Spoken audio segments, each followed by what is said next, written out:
Hey guys, welcome to Green Bean Fiction. So in today's video we are gonna see, what if Deku became Amazon King and had massive harem? Part 2. This story is Izuku the Amazon King by Stillwell03. Before starting, make sure to hit that like button, as your one like motivates me to bring more stories, and subscribe the channel if you are new so you won't miss our latest videos. Izuku followed Maruko into her tent and began a debate with her. So why aren't you telling the other Amazons what Hoots said, or even what the words whatever that was said? Izuku was confused as to him. This seemed more like a shirking of responsibility on Maruko's end, to the point it was somewhat making him feel like she didn't know what she was doing. You think I enjoy telling my Amazon sisters lies? Our entire people are in mortal terror, and our entire way of life, our traditions and beliefs will go extinct if nothing is done. The worst of it is I can't tell them because they'll panic and it could start a civil war. Fear is the enemy and it's the weapon of the Lich. We can't afford to have anyone except for those currently involved learn of what is going on with the Lich. Maruko emphasizes. Izuku let out a sigh, understanding this was the reality they live in. So what now? We hold a third ceremony. Again. Don't give me that lip, ya pansy. You got a job to do outside of killing demons, and that's dropping those fat loads, as Mitsuki calls them in us. Izuku stopped for a moment, remembering just how messed up his mother's close friend's mouth could be. So who's in this one? Abara, Itsuka, Kanoko, Honi, Yui and Reiko. I'm sure you're already familiar and somewhat fond of Itsuka and Abara. Impregnating the next to become chieftain will help us gain more footing in this issue. The rest of her group is to also make it so it'll be easier for you when needed. Izuku didn't know what to say, but was curious about one thing. Why are we still doing these ceremonies in the situation we're in? For appearance. If things look like they're going normal, that means everything is normal in the eyes of the common people. This creates an illusion that everything is fine, for the information that will cause problems to no longer have to be disclosed. The world we live in can continue going like it normally would, and nobody has to panic or think otherwise of us acting like we're stepping on everything our ancestors stood for.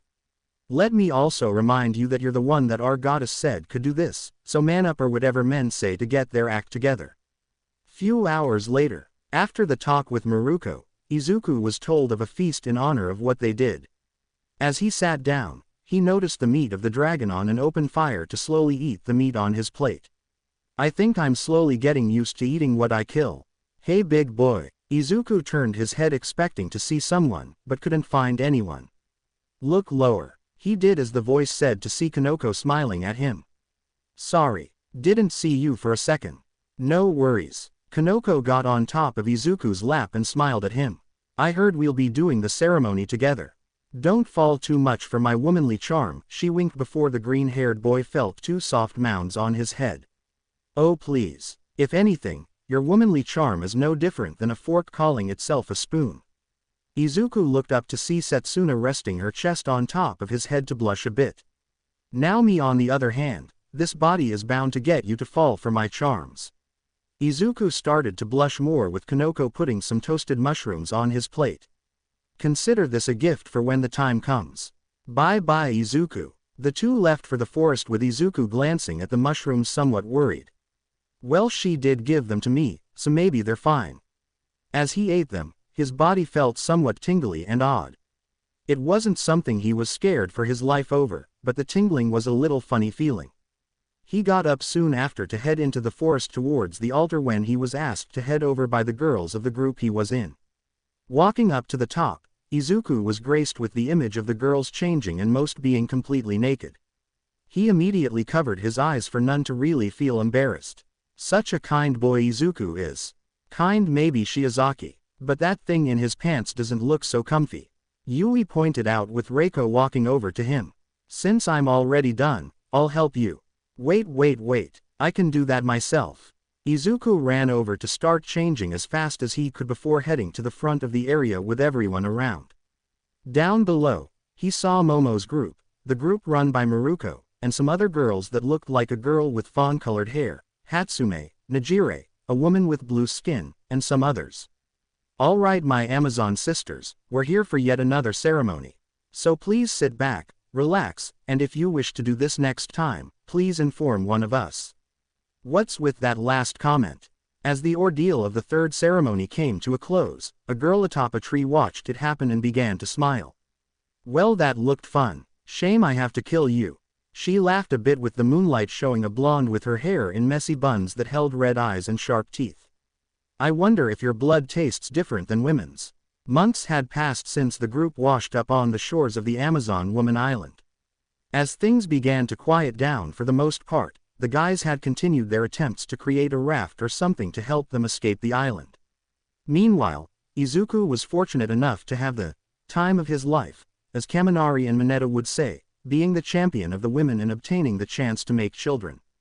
Speaking of children, fairly recently, Izuku was able to meet his firstborn. Due to Maruko's quirk making her body similar to that of a rabbit's, her pregnancy cycle was also similar, being 9 weeks. She was able to give birth to a small white-haired girl that they named Eri.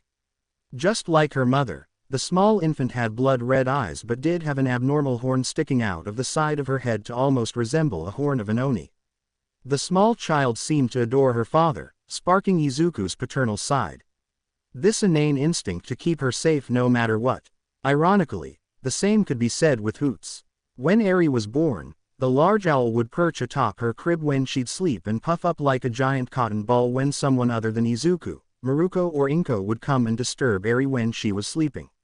Returning to Izuku, we find him sleeping in his normal spot in the center of a bed surrounded by more women than before with more than over a baker's dozen full of the mothers-to-be. He was stirred awake when he felt one of them move over his lower half in a rather seductive way to sit up. Who's doing that? He looked up to see you in the bed half asleep with a smile on her face. Men. Morning already. One by one, the girls began to wake up with Momo taking note of how many people are actually in the bed right now.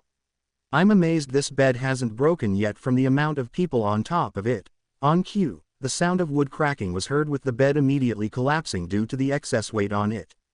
The sudden destruction of the bed startled everyone awake who wasn't already.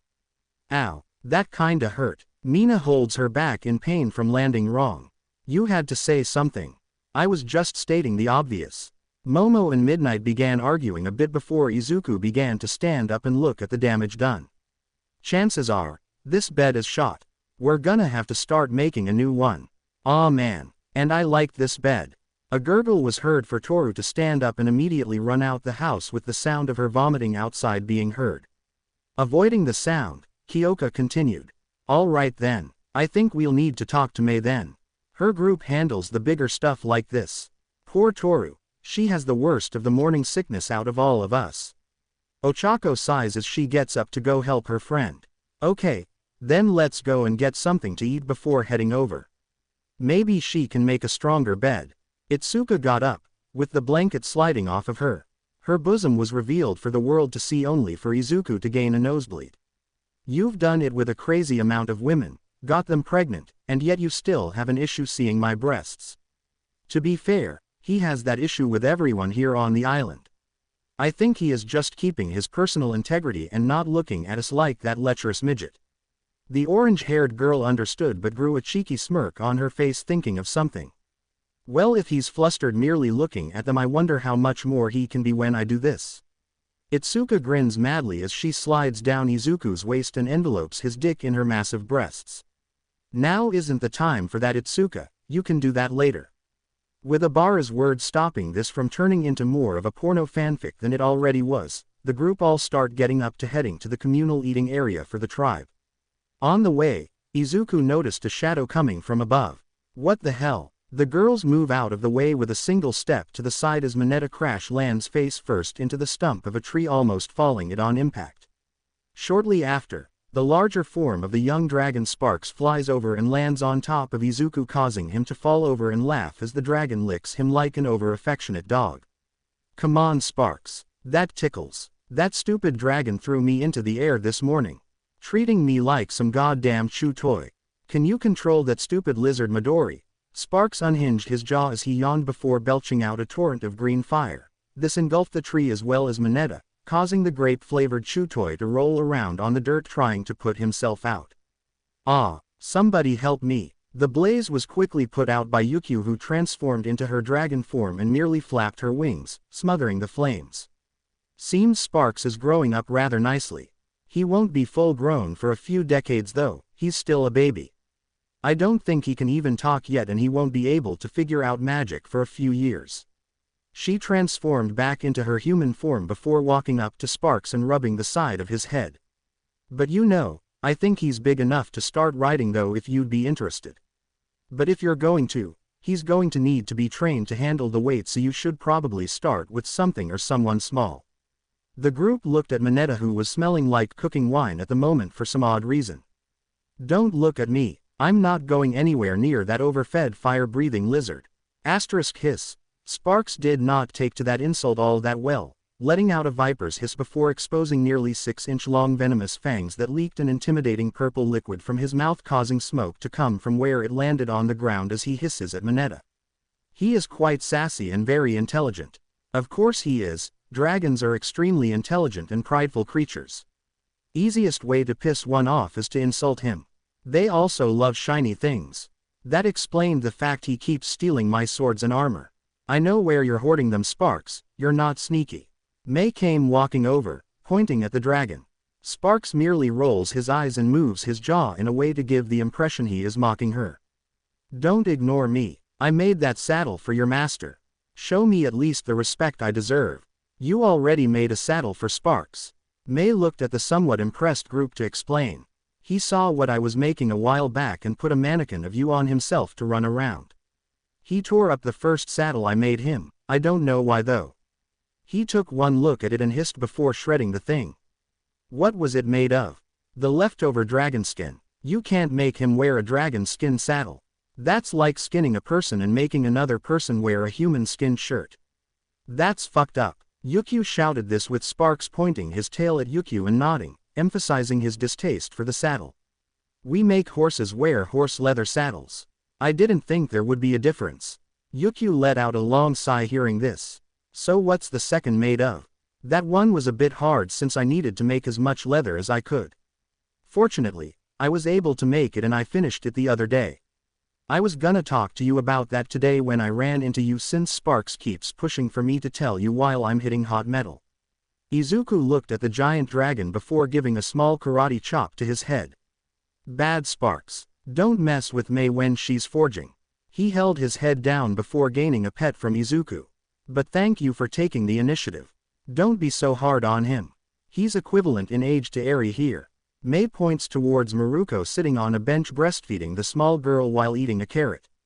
Also, he works as a great lighter when the smelter goes out and also as one himself when he's practicing with fire. That reminds me, the bed we sleep on broke and it's kinda beyond repair. Any chance you can make us a new one? Preferably something stronger since it's hosting a lot of women in it. The pink-haired girl held her thumb up. Not a problem, but I want something in return. What? May walked up and grabbed Izuku's crotch while smiling. This. I want you to come one night and show my group the best night we could have with this thing. Seeing it several times, I wanna know just how good this thing is. There was a silence before Setsuna answered for everyone.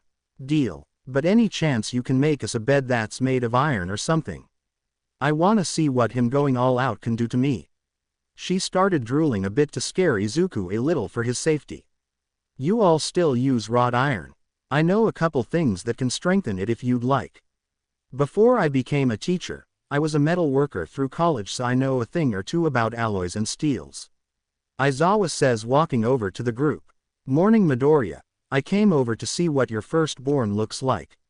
She's with her mom at the moment, her name is Eri. Eri pulled herself out of her meal to burping loud enough for everyone to hear before returning back to eating. What are they feeding her? Even I can't do that loud. The girls felt a little grossed out by the scrafty-looking teacher's comment. Hey May, any chance you can let go of me? She let go, not even realizing she had actually been accidentally giving him a hand job as she examined his size. She then went over to Kyoka to give a finalized detail of what the bed would look like. Why do I always live like someone in the Playboy Mansion? Hatsume, when you begin, instead of merely heating the metal to make it malleable, melt it down. Then add in bone powder to add carbon to the iron. This will turn it into a rudimentary version of steel, which is an iron alloy with high amounts of carbon added to it. It's stronger, can be hardened when quenched in oil and water and will stay sharper for far longer. Aizawa went off with Mei to begin explaining while Izuku sat down near Maruko and his daughter to hold her and enjoy some fatherly time with his first of many children. You may be probably one of my greatest treasures in this world, Eri. Few hours later, Izuku sat on the saddle made for Sparks while looking down a cliff. Are you sure this is safe to be starting so high? Positive. We've done test flights up here with a dummy. So, how did that go? There was a silence between Mei, Sparks and Izuku for it to scare the OFA user. The dummy survived, right? These small matters aren't important. Time to fly, Sparks, Mei shouted as she slapped Sparks' hindquarters, causing him to immediately run back a bit with Izuku for him to try and stop this. Wait, I've got second thoughts now. Get me DOOOWWWWNNN. Sparks ran and jumped off the cliff, sending the two barreling down to Izuku's belief, to the forest below. I am gonna die. I'm too young for it to end like this. As they were about to hit the trees, Sparks opened his wings up to just barely graze the tops before flying into the air. Izuku opened his eyes to see they were unharmed and flying in the air.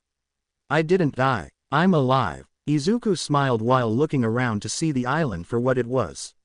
From up here, this island looks so much different. Not only that, but it's actually huge. Roar! Sparks gained Izuku's attention to get his attention to the front.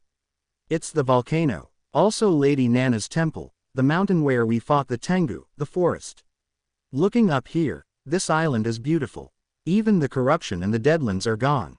While on Sparks, Izuku noticed some spots that were new to him that he never saw from his point of view on the ground. He noticed some mountains with what looked like strange areas around them that resembled ruins, the shadow of what looked like a temple underwater near the ocean, even a small opening in a hill with something inside it. Sparks, can you get a little closer to that opening in the mountain? I wanna see what's in it. Sparks landed inside the cave for some light to come through a hole atop to show a pyramid looking as if it was the same as the altar they had the ceremonies on. Whoa, I wonder what this one is here for. Izuku began walking towards it before Sparks held his wing out. What's wrong? Hiss. The green dragon seemed to be on edge for some reason, with Izuku feeling a bit of worry. Do you sense something in there?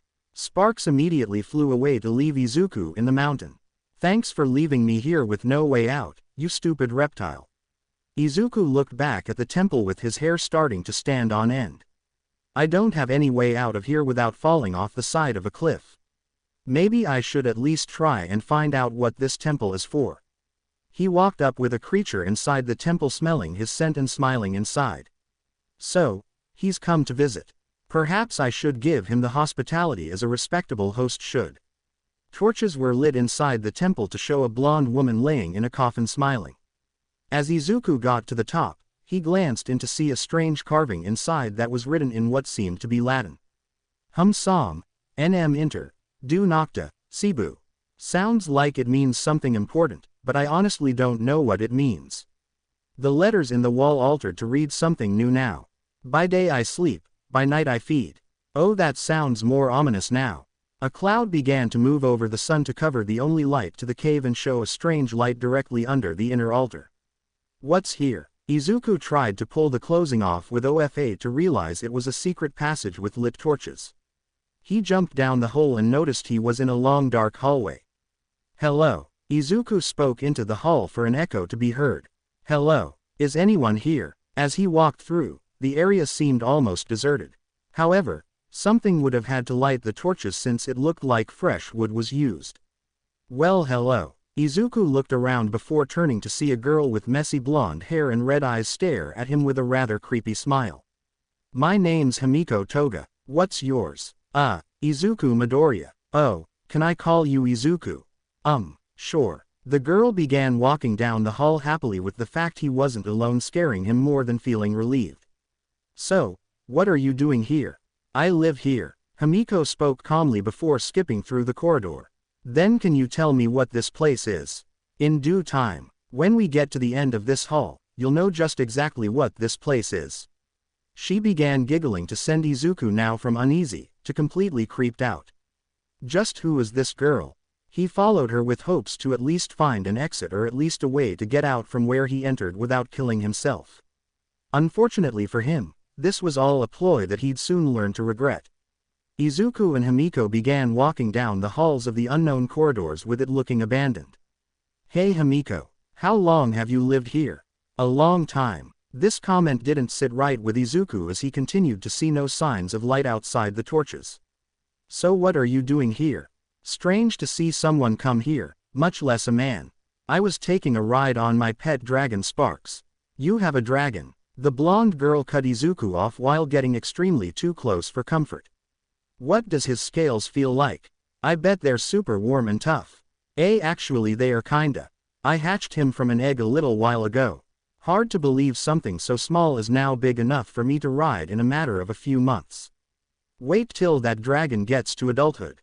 He could probably eat you and not call you a snack." "That's an unsettling thought." Izuku looked down to see two rather sharp fangs poking out of Hamiko's mouth. "Quite a sharp set of canines you have." "Thank you." That wasn't really a compliment, but okay. The two continued to walk down the hall with a bad feeling continuing to grow larger inside Izuku. "Hey Hamiko, why do you live here instead of down in one of the villages for the Amazons?" "You don't like my home." She gave a bit of a sad expression. It's not that. I was just thinking it's weird for someone to live down here." "Don't you get lonely?" They arrived at a large door where Hamiko pulled Izuku inside. The room was rather dark, however, with a flash from Hamiko's yellow eyes. Several large crystals around the room started to glow a muted purple color, allowing some light into the room. In the center was a stone sarcophagus with ancient infernal wording on the front of it, appearing to be written in blood. "You're right Izuku. It is lonely here. I'd rather not be here alone anymore." The blonde began to move her face close to Izuku's. "If possible, I'd like someone to help me cope with the loneliness." I don't know what you mean." Izuku tried to keep calm and avoid any dangerous incidents from happening. "Oh, but you know what I mean. You've given plenty of my Amazonian sisters the gift of motherhood." Her mouth came close to Izuku's ear to whisper in it. "Maybe you can help me cope with my loneliness by allowing me to have that same gift." She blew into Izuku's ear for his body to become tense. "Focus Izuku. Don't let your hormones win." He tried to move away from Hamiko, ducking under her arms, and walked backwards into the room a bit. I'm sorry to disappoint Hamiko, but I'm not that type of pervert to just sleep around. Why, you do seem like a nice girl and I wanna help you, but could we think of something Ela?" Izuku fell back into the stone sarcophagus in the center of the room. The smell of iron was prominent in it. "That smells like blood," he thinks to himself, lifting his hand up and seeing it stained with the dried bodily substance. "Izuku, get out of there now." The sound of Nana's voice was heard, with Hamiko seemingly disappearing into the dark shadows of the room. "What's going on?" As he lunges out of the stone coffin, he notices the words written in blood on the front. "The resting place of the Night Sister. Vampire," he immediately says, feeling some eerily cold mists around him. "You know what I am now. I'm not gonna hurt you, my Zuzu. I don't care what that dusty old windbag says. I have a better idea. Let's get some of that baby juice of yours into me." She giggles in a crazed manner as she manifests from the mist in front of him, naked as the day she was born. Her pale white skin appears as if she has never been touched by the sun, however her body is the most endowed out of all the younger Amazons he has been with. Conflicting messages were being sent to Izuku's brain, his fear telling him to get the hell out of there, then his dick telling him to fuck the brains out of the vampire lady. He chose to go with his brain on this one as he activates his gifted quirk and blitzes past her towards the exit of the room. "And where do you think you're going?" Hamiko grabbed his ankle for Izuku to feel her ridiculous strength nearly break the bone. He tried to move away, but her strength was unmatched as he was now. "Come on Izuku, get out of here." He tried to look for something on his person to help before pulling out his mother's cross. She gave it to him a few years ago, hoping to at least help him with some hardships they were going through. That's it. Izuku pulled the cross necklace off his neck, breaking the chain in the process to slam the piece of metal on Hamiko's hand. She pulled back for Izuku to rush down the hall as fast as he could. Ahahaha, you're never going to escape, Zuzu. So why don't you come back to me and we can enjoy ourselves? This girl is crazy. He kept running with hopes to find an exit. Where's the top? Screw it. I'll just make one. Izuku tried to punch through the stone with OFA for it to not break at all. The hell is this stuff made of? Izuku, come out, wherever you are. Hamiko's laughter was heard for Izuku to keep running. Lid. Izuku stopped running when he finally found the top of the temple and the top covering where he came in. Perfect. He jumped up to flip the top over. When he was about to leave though, the blonde vampire grabbed onto his legs and started pulling Izuku back in. I'm not letting you go that easily. Hamiko was pulling Izuku back with it looking almost impossible for him to get away. Thinking that it may stun her for a moment, he turns towards Hamiko. She arches an eyebrow in confusion before the back of her head is grabbed and forced towards him. Her eyes widen in shock, feeling him kiss her so suddenly. Izuku bets on the fact that she will be confused long enough for him to escape. To his surprise, it's more than effective as her pale-skinned face turns a bright red as she blushes then faints from embarrassment. That was easier than I thought it'd be. He thinks to himself before bolting out the escape. Gotta shut it. The lid was moved immediately by Sparks, who returned back to the area to cover the entrance to the vampire's lair. Izuku sighed a breath of relief before falling over the top and turning to his back. Are you okay? Looking up, Izuku saw both Momo and Abara looking at him. How are you two here? Sparks brought us. From what we could guess, you were somewhere dangerous and he needed us to bring you back. And our hunch was correct. This is the lair of the immortal sister, Izuku. It's extremely forbidden to enter in and the chances of you living to tell the tale are almost zero. The High Queen of Chaos. Abara scolds Izuku for him to start sitting up. Sorry, I didn't know this place was forbidden. I honestly didn't know a plague was in here. Quote. Wait, what? Momo asked in confusion. You said she was the plague of chaos, right? I said she was the queen of chaos. Are you telling me the tale of the fallen sister is actually of one of our own becoming one of the plagues you're supposed to defeat? She's a vampire now and the same infernal language was on her stone coffin in there, so I believe that's the case. Odd thing is, she said that she didn't care what that quote, dusty old windbag has to say, and that she's tired of being alone. Then she tried to rape me. Both girls looked at Izuku confused. What's rape? Right. These girls don't know what some of the modern world's terms are. It means someone forcing you to have sex with them against your will or consent. While she was attractive, every fiber of my being was telling me to run. So like what we do. No, that's consensual, meaning we both want to do it. As for the problem with Hamiko, I have no idea what to do and I don't want to have to kill a woman. Big dumb dragons and bags of bones are fine, but I draw the line at actual women. Sparks huffed at this statement. You're not big or dumb, Sparks. You're still a baby, and by big I mean the size of that mountain over there. RRRMMMRRRMRRR blah. Sparks mocks, tilting his head side to side as he does so. Oh, shut up, Sparks. You left me here and I was literally lured into the lair of a vampire. I don't need anyone else making me feel like even more of an idiot. We can finish this up later. Can we just leave? This place is scary. Abara started to cross her arms in a worrisome manner. I agree. We need to tell Maruko about this as well. The three hopped on Sparks to begin flying away. As they did, a cloud covered the sunlight for the hole over the temple to slide open. Hehehehe. I'll see you tonight, my little Zuzu. Hamiko looked out at them as they flew away towards the main village. A lustful smile grew on her lips as she looked at the shadows of the trees. The sun will be setting soon and soon she can have her Izuku. Back at the tribe, I never put so much merit in that legend. I just thought those Amazons that went up to that temple died from slipping and falling. Maruko seemed amazed this happened before placing Eri down to sleep. So you're telling me that this vampire is most likely one of the 8 plagues and she tried to create a baby with you? Not my highlight moment, but yes. Maruko looked unimpressed at Izuku for him to get somewhat angry. Don't look at me like that. I didn't sleep with her if that's what you're thinking. I don't judge. Anyway, for now get some sleep. Something tells me this village is going to be under attack when the night comes. Yes, ma'am. Izuku got up and bowed at the chief. As he walked out, he noticed Mei with some of the other Amazons beside her. Hey Izuku, I heard you almost died. What do you mean? You know what I mean. You fought the immortal sister and survived. Any chance you wanna gloat of your victory with us? A girl with fawn-colored hair walked over and wrapped her arm around Izuku. Quite a cutie you are. You're like totes different from those hater guys. Total babe magnet. I don't know what she fully said. Izuku smiled before a blonde with blue eyes walked up and examined him. Truly amazing. Male bodies are extremely different from women's. Don't you agree, Psycho? Indeed. A third woman with silver hair and what looked like a monocle over one eye joins in on the ordeal. Who are you girls? Oh right, you don't know them. Allow me to introduce the support group of our tribe. The blonde is Melissa Shield.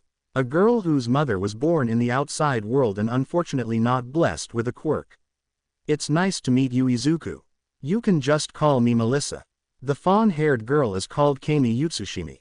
Her mother was someone in the same boat and she kinda talks a lot of weird words. Totes sweet to meet ya fam. Let's stay like super fresh and maybe grind out a babe or two. I still don't fully know what she said. And the last girl in our group is Psycho Intelli. She's arguably the brains in our group and actually is the leader. Psycho pulled Izuku's chin near her and began to kiss his lips. This obtained a bit of jealousy from both Momo and Abara as she let him go and smiled. It's a pleasure to meet you. I hope we can work together soon. She laughed before turning to walk away. As she did, the silver-haired woman gave a bit of a shake of her ass to gain Izuku's attention. I hope you like what you see. When it's our turn, you'll get a far better view. The girls giggled before following Psycho. Not wanting to handle more problems, Izuku went back to the home he shares with the girls to rest on the still destroyed bed. Let's hope that I can stop this vampire tonight. He starts to fade into a deep sleep before waking up in what looks like an endless void. His only companion in this is a spirit of Nana who greets him. Hello Izuku. It seems you've been busy lately. Hello ma'am. Why are you here? I came to speak of little Himi and how you could save her. As well as the powers of your firstborn. Eri. Izuku was shocked when hearing this for him to listen carefully. Okay, so before we get into Eri, what did you mean by how I can save the woman that literally tried to jump on my dingleberries to get a baby? Nana was confused by the phrase before Izuku emphasized what he was meaning. Sorry, how do I save her? Before this, I'd like you to know how she became a plague. This happened long ago, back when I was alive and we began to settle on this island. Hamiko was a member of my Amazon tribe. She was a curious one that also never intended anyone harm. The evening prior to her turning, we found a corpse of a woman with long teeth mummified as if her body was meant to be preserved. We didn't know what the woman was specifically, but when the sun had shone on it, it turned the mummy to ash before we could even comprehend it. In her coffin, however, the infernal words the lich spoke showed themselves. What did they say? Izuku asked Nana to present floating words. Tmy paflulf wmas alizami easier za talsrid zami luciums. When Hamiko read it, the words came to something along the line of, the mountains show one the power to control the night. As such, Hamiko remembered the mountain where we found the mummified corpse to walk up there. Hoping to find something to help us, she did as the coffin said and looked into the crypt. I do not believe greed or lust for power was involved in this. I think it was more curiosity and hopes to help our tribe that drove her to enter the lair of the vampire. As she entered, she was drawn to a specific destination. When she entered the lair itself, a strange stone began glowing as she went to inspect it. She had no idea what it was and picked up the object. The problem was, this was a trap set out specifically for her. As such, Hamiko's body began to alter with her soul being trapped in this stone. In this moment, little Himi transformed into the new plague of chaos. In short, a new vampire. So she was turned into a vampire by means of being tricked. Sadly, Nana gave a sigh before continuing. I don't know how, but I believe this stone helps keep her in check since Hamiko wasn't originally a plague. Izuku thought about this before asking a serious question. Where is the stone now? Around Himi's neck is a necklace. She hides it between her breasts in order to prevent it from being shown. So if I destroy the stone, will that save Hamiko? Possibly. I'm not fond of someone killing her, but you may have too. Izuku felt guilty hearing this before the goddess changed the subject. Back to the matter of Eri. Her quirk is rather Unique to say. In what regard? If used, she can rewind someone back in time to a pre-existing state. Because a quirk like this is made, the Lich will desire it and want it for himself. Be prepared to protect her at all costs. The area started to alter and warp for a bright light to shine. Wait, how do I stop Hamiko if that doesn't work? Back to reality. Izuku immediately woke up to sit up and notice he was sleeping with the girls in his and Abara's group on top of him. Looking outside, he noticed it was dusk out. I guess I should get ready for a possible attack by Hamiko. The OFA user pulled his body out of the pile he was on before slowly heading outside. So how do I get the stone off of Hamiko? Lady Nana said that it was between her brea. Izuku stopped when he realized to get to the stone, he'd have to stick his hand between the vampire woman's chest. I can't do something like that. It's violating everything I have for respect towards women. Before panicking more, the green-haired boy felt the need to use a tree. I need to go to the bathroom first. Walking out, Izuku didn't notice the shadow behind him following and giggling.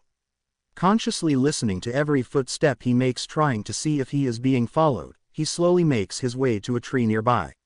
Meanwhile, his pursuer is merely floating above the ground in the darkness, however she sees through it as if it were the middle of the day. The anxiety and feeling of being watched slowly increases as he gets to his destination. Izuku, why did you hide this from me? Hamiko giggles seeing him drop his trousers. She grabs him from behind to shove his head deep into her chest.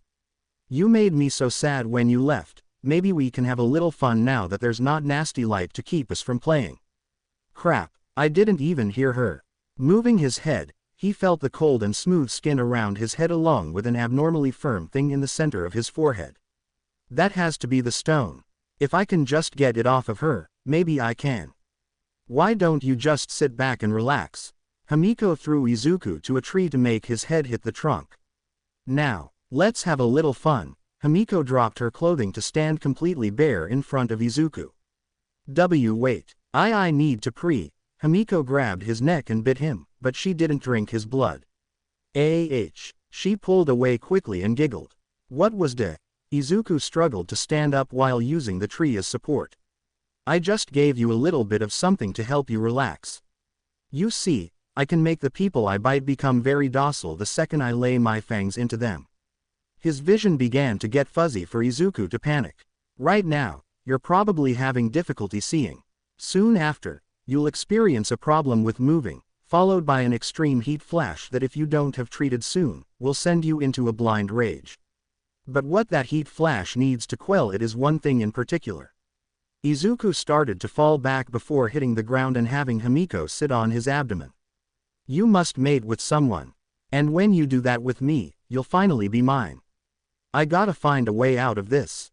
I just have to take the stone and destroy it. But I can't find it with my body the way it is. Fuck it, I'll just play along. Just let go, Izuku. Let go and become mine. Izuku grabbed Hamiko's arms to push her down. Oh my, so forceful. I didn't think it would work that fast. He went down to Hamiko's face and began violently making out with her. Just focus, Izuku. She's paying attention to you right now, so she won't pay attention to the stone if I can take it and smash it. He moved his hands to her chest and made the vampire believe he was getting into the mood of things. What he was really doing, however, was trying to feel out for the stone. When he felt something firm, he knew it had to be what he was looking for. I gotta do this in one motion or else she'll catch on. When Izuku grabbed what he thought was a stone, she reacted in a way that he wasn't expecting. She moaned, him very confused as to what he grabbed since he isn't able to see all that well. I'm losing the ability to wait, I want you right here and now. Hamiko pushed Izuku onto his back and positioned herself in a way he could barely notice, but believed she had him ready to enter her. Damn it, where's the stone? In the blurred image, Izuku saw something dark between the pale blob that was Hamiko. This has to be it. I can't think of anything else it can be. Using OFA, Izuku grabbed the stone to forcibly yank it off Hamiko's neck. What the? Getting thrown off and seeing Izuku running with the stone that was around her neck, the vampire woman immediately became enraged. You damned bastard, I need to end this quickly. Screw fucking, I'm going to make you my thrall for all eternity. Crap, I can't see something strong enough to break it and she's coming this way. In fear, Izuku activated OFA in the hand that the stone was in. Please let this work. He struck Hamiko in the chest, cracking the stone in his hands in the process before sending her back a distance. The vampire woman broke trees, rocks, and eventually fell into a stream before finally stopping. Did it work?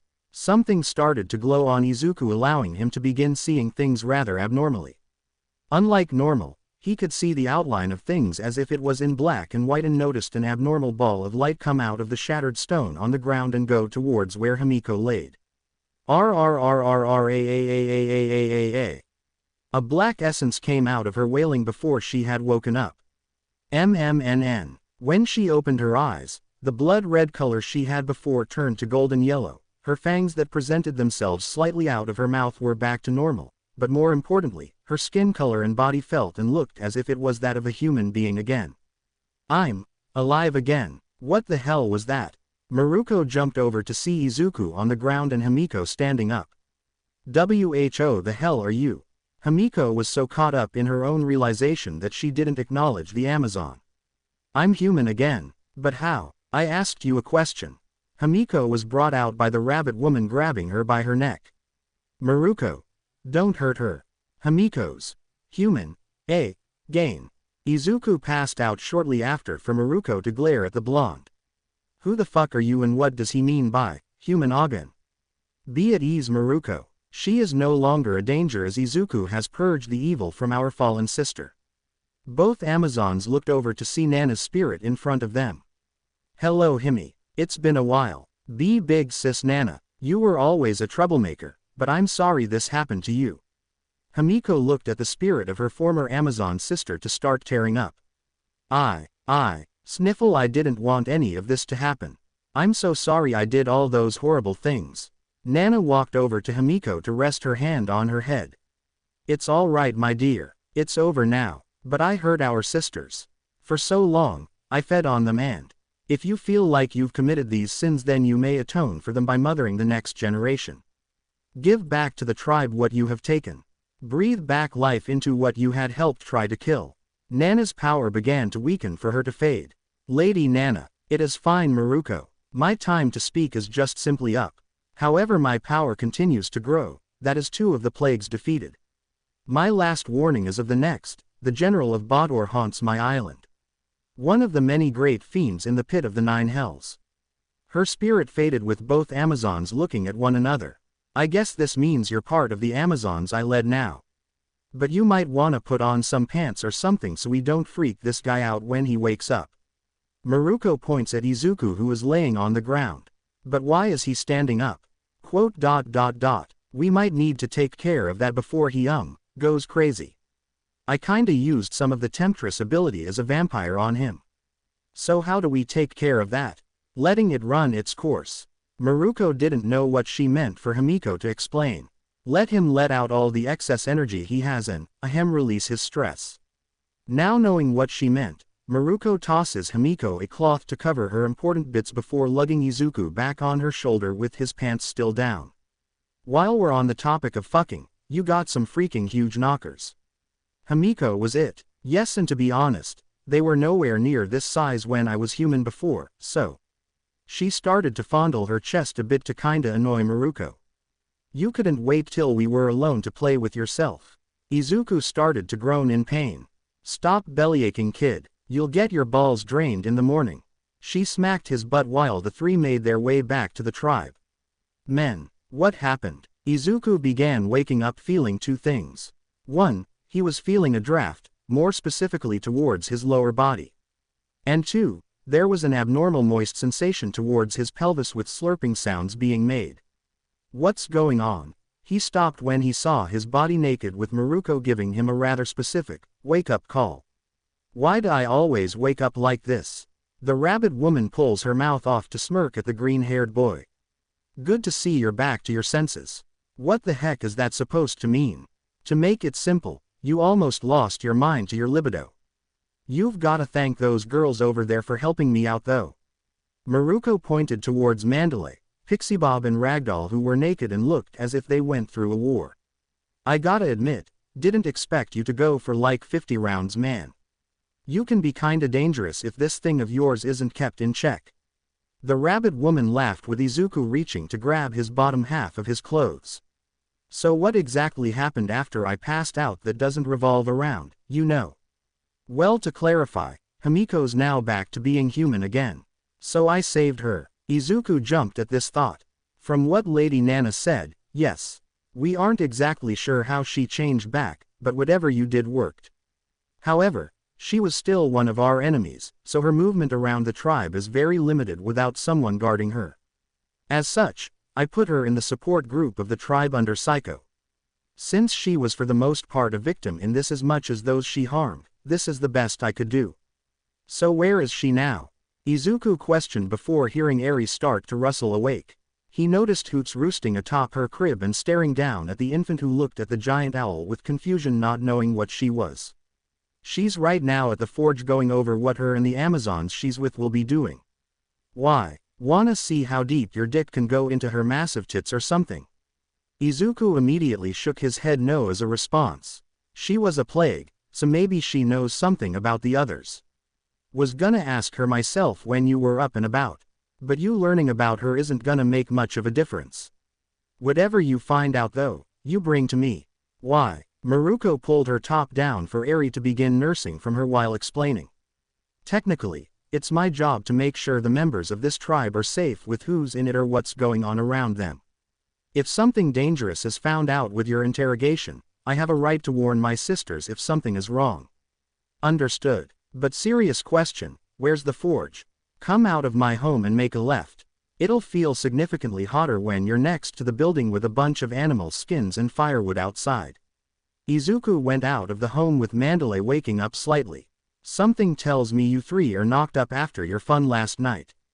I can't feel my legs so easily."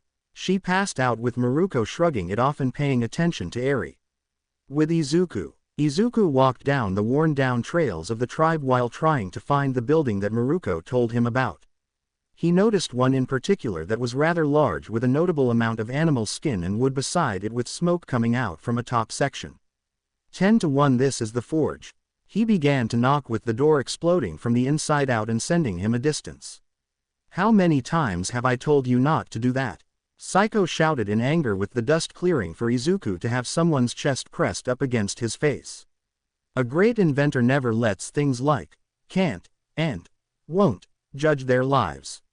When she started to feel something under her chest patting her, the inventor noticed Izuku below her, suffocating under her abnormally large chest. "Well, it looks like someone's ready for fun today. Something tells me he'd prefer you getting off of him." Melissa points this out for Hatsume to come off of Izuku so he can get to his feet. "Sorry about the sudden show up, but I was wondering if I could speak to Hamiko." Everyone turned to Psycho, who shrugged her shoulders. "Might as well. However, we stay in the same room when you speak. No exceptions." Izuku nodded for the four to walk inside and see Kami and Hamiko sit down talking to one another. They only stopped when Izuku came in to greet them. Hey." Hamiko looked a bit uneasy while greeting Izuku. Granted, the last time she met him, she was under the control of the Lich and was trying to hop his bones. So to say this was an uneasy reunion was an understatement. Hello. Ahem, I hope you're feeling a little more level-headed." "I am. Sorry about the whole, you know." Hamiko held her head down, remembering what she did. "No harm done. I mean, you weren't in your right mind to begin with, so. You know what? Let's pretend that never happened so we can talk a little normally." "Okay, so what did you want to talk about?" "Well, to make things simple, I wanted to ask a few questions. That is, if you're up to it." Hamiko thought for a second before nodding. "Okay, let's start with something simple. How much do you know since the beginning of when you were transformed into a plague?" "Not much. A lot of what I know from then is still really hazy. I do remember a few bits and pieces of what happened during recent events. Mainly Both went red for Psycho to raise an eyebrow. "Do you remember anything specific about these plagues that you were part of?" Hamiko mulled over her head, trying to remember what she knew of the plagues. I do remember something. It regards the Plague of Fire." "Plague of Fire. Izuku asked, trying to make sure he heard correctly. I remember it was reborn about the same time I was. It's kinda dangerous and not something you should face without some kind of holy protection. Izuku heard this to begin going into a mutter spree. So if this thing is called the Plague of Fire, then that means it most likely has dominion over fire. From logic, it seems easy to understand, but that doesn't make it much easier personally to find out anything I need to in order to be cautious of. Maybe if I use danger sense, I can find out about where it is, but that's still in theory. Not only that, but we need holy weapons to do this, so perhaps if Abara was to bless the weapons then. Izuku, you're muttering. Melissa stopped Izuku for him to see the Amazons around him uneasy. Sorry, I do that from time to time. No sweat, just leave the weapons to us. We'll find a way to take down this plague and give you another victory under your belt. Hatsume smiled while putting her right arm on her left's bicep to prove the girls were dependable. Thanks. If you remember anything else that could be important, Hamiko, can you tell me and Miss Maruko? You don't need to worry. I have no plans on keeping anything secret. This gave a smile to the boy before heading out. As he left, Shoji and Iida had walked into the area looking for Saiko's Amazon group. Excuse me, we were told that your group handles the creation and maintenance of the tools of the Amazons here. Saiko came out to greet the boys with a cold stare. Yes, how can we help you? While scavenging, the members of our class found what looked like a deposit of silver that you might be able to use. We'd be willing to show it to you if you'd like. It's on the beach. Hey, we can use that for holy weapons. Hamiko popped her head out to have the group's leader somewhat happy. That was rather convenient. Perhaps this is Lady Nana telling us that it is worth our effort to help Izuku. At Maruko's home, so it came up with for the most part a dead end. Izuku nodded for the Amazon to sigh. Should have figured. What now, then? Maruko looked over to Hoots, who was perched on top of Eri's crib. For now, we can't even face this thing if the only way it'll be beaten is by holy weapons. That cross of yours helps, but it's just a cross and nothing else right now. Take the time to relax. I know you haven't had much time to. Are you sure? Wouldn't now be a good time to start producing more offspring? I know I'm not with the idea that well, but it's kinda what you wanted me to do in the first place. Look at it this way, kid. You've done nothing since you've come here but help fix messes and be prepared to clean up more dangerous messes. Because of that, you're probably tired. Take the day to recharge yourself. Go fishing in a lake. Go swim in the ocean. Go shoot off a few rounds in the girls of your group's asses. That last one seemed a little. I don't care if it sounds messed up. Just do something to relax and get your mind off of constantly being attacked or having to train. Yes, ma'am. Izuku walked out with Eri starting to cry. It's okay, baby. Mama's here. The rabbit Amazon pulled her child up to try and calm her before a knock came. Doors open. Walking in, Saiko bowed to the chiefess before explaining why she was here. Ma'am, some of the men have found some rather unique ores that we would need in order to fight the next plague. Members of my group are on the way to claim them. Fantastic. How long will it take to make something for us to use? Few days for a set of weapons that a group can use. Give or take half a day. That's good. Anything else? No, ma'am. I just wished to help you remain aware of the situation. Thank you. You can leave now. Yes, ma'am. Saiko had begun to walk out with Maruko following while holding Eri. As they exited, Hamiko came running to them. Miss Maruko, we have a problem. What is it? Hamiko came running towards them while out of breath trying to explain the situation. I just remembered what the plague was. Well, don't keep a suspense then, woman, out with it. Maruko shouted for the blonde girl to look up in absolute fear. It's a pit fiend. The next plague is a pit fiend that outsizes and outclasses all the pit fiends that have been seen on this island in all our history. He's the general of Avernus. The Inferno. What's Avernus? Saiko asks, clearly confused as to what the former vampire is talking about. Avernus is the top pit of the 9 hells. Known most famously as the Inferno, what most people think hell is like. This plague is the general of Avernus and ruler of that plane of hell. I don't know the infernal that his name is spoken in, but the closest thing we have to be able to say is Dobby. This could be tough. What else do you know about him? His lair is on the beach to the west of here. If we don't stop him soon, he'll burrow holes into the land and bring us all down into his flaming den to burn us to nothing. Of course I asked Izuku to go on a day off today. Maruko turned to some Amazons that were on guard by her tent. Where did you see Izuku go towards? I saw him go west. I think he was going for a beach since he asked if we had any nets to fish with. Oh, damn it all, every fucking time. Wah. Eri started to cry with Maruko trying to console her. You two go try and help Izuku. Find any way to make a weapon he can use. I don't care if you need to sharpen silver and put it on a stick. Just do it. Yes ma'am. At the beach, as the events in the village was going down, Izuku decided to do a little fishing for some fresh fish.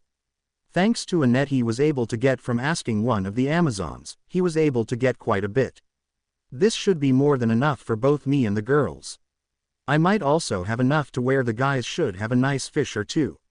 He seemed fairly confident before noticing an abnormally formed cave off the shore a bit. Was that always there? Placing the fish to the side, Izuku starts heading into the water to swim towards the entrance. When he got to the entrance, the bottom was inclined up to keep water from entering. Hopping in, the OFA user found a branch that was rather dried out to use OFA to try and light it with the lightning. It reeks here, smells like rotten eggs mixed with Kachan's sweaty gym socks. He waves his hand in front of his nose as he walks inside. Dragging his hand along the stone, something off about the formation alarms him. The sides are too smooth. These aren't normal formations. Izuku continued down farther in with the incline forcing him to be extra cautious of falling. When the cave finally leveled out to have it be more of a straightaway. Wonder what made this thing. Deep in the cave, a creature was seen in the darkness resting on a pedestal.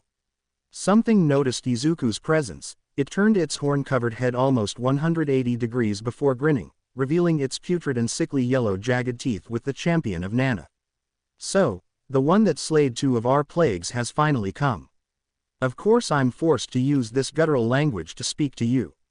You have my respect for defeating 2 of my allies. But that won't win you mercy.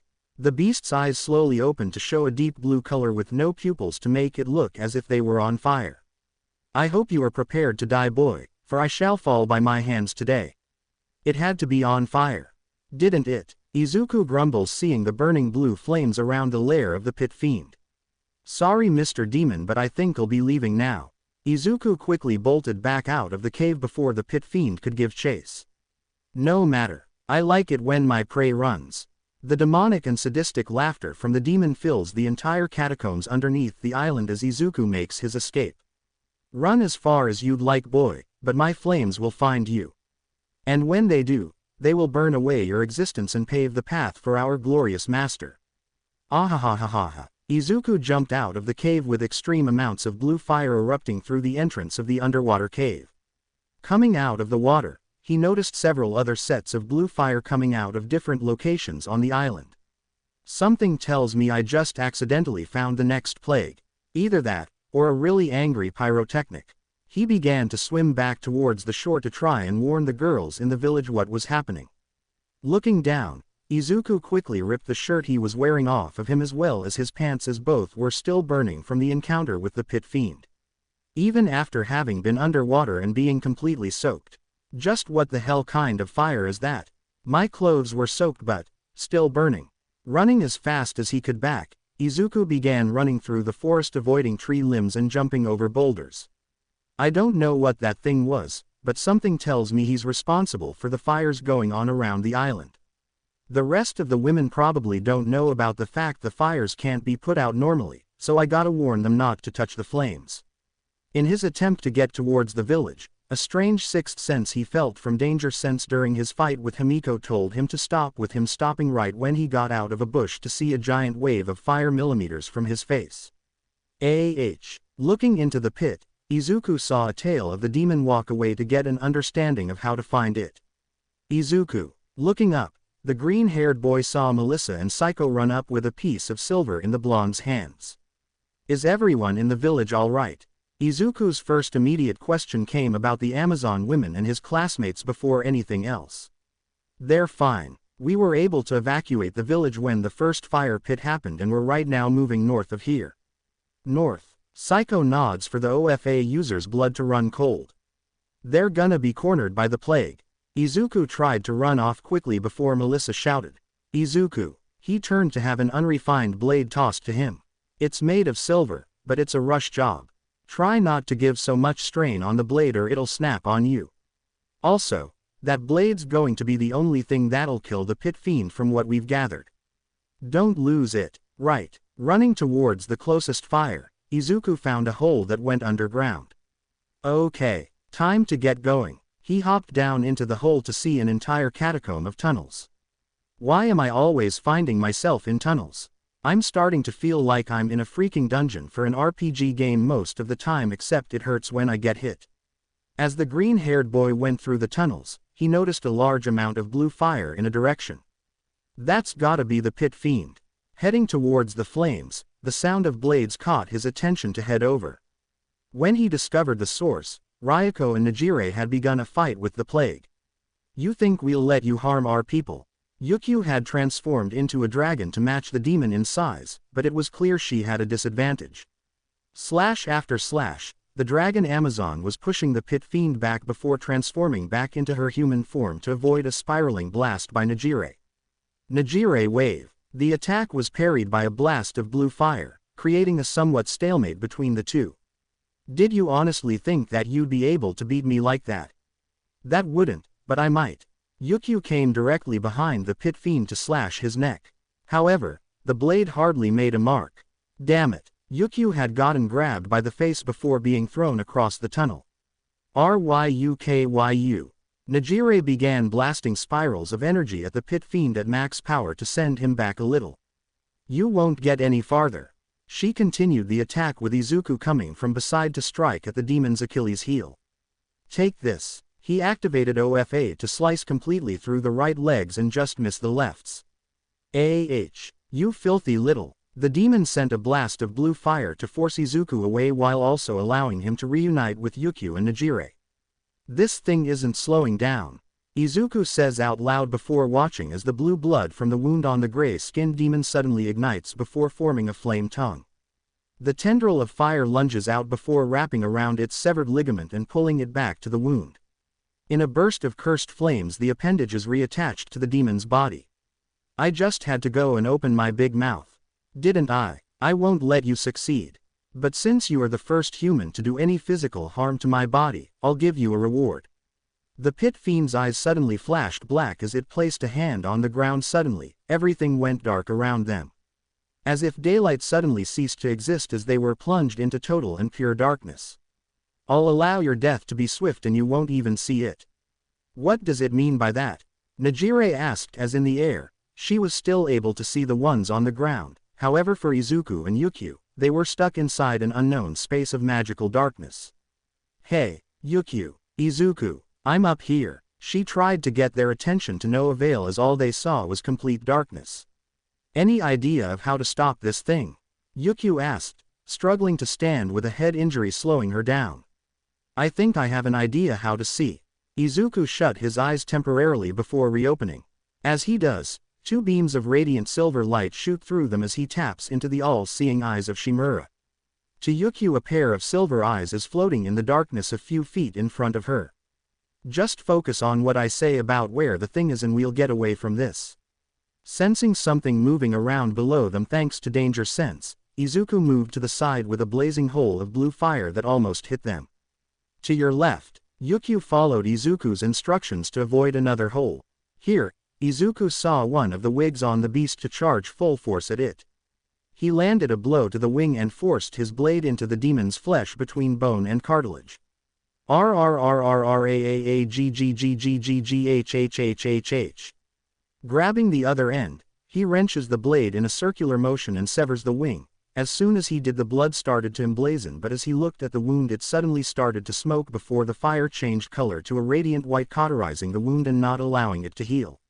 However, despite this sudden small victory, looking in his hands, the silver dagger had snapped in half. Now what do I do? I've had enough of playing nice with you. If you truly wish to become a thorn in my side, then I'll take you down to hell with me and burn you in the flames of which I was born. The pit fiend went into the ground before collapsing the dirt under Izuku faster than he could dodge. What he did notice however was Yuki falling beside him to grab the dragon Amazon and throw her up to Nejire. Izuku. Nejire caught her Amazon sister while trying to go for Izuku. He's going too far down. I can't go fast enough to stop him. I'm just gonna have to hope Izuku gets out of this safe. Izuku began to fall deep into the pit with no light in sight. I gotta think of something fast before I run out of falling space. Adjust your center of gravity. What the? Adjust your center of gravity and do as I say. Nana's voice was heard inside Izuku's head for him to alter the rate he was falling. All of a sudden, another strange power had awakened in him to have his body begin floating. Okay, this is weird. I'm not weightless, but I feel like Ochako used her quirk on me to make me. Izuku started to hear something hit the sides and noticed it was the top half of the blade he was given. He grabbed it mid-fall to see the end was still somewhat useful. If my mom saw me grab a sharp object like this while falling, she'd probably tell me I was an idiot. Now where's the plague? So you are growing stronger while fighting. This makes killing you all the more fun. Looking up and down, the OFA user tried to find out where the voice was coming from with no luck. You may have been able to harm me before, but you are in my domain and here, you will see that I have the advantage. In the darkness of the pit, the demon lunged at Izuku for him to narrowly miss having a slash to his neck with the plague hopping around the sides of the pit.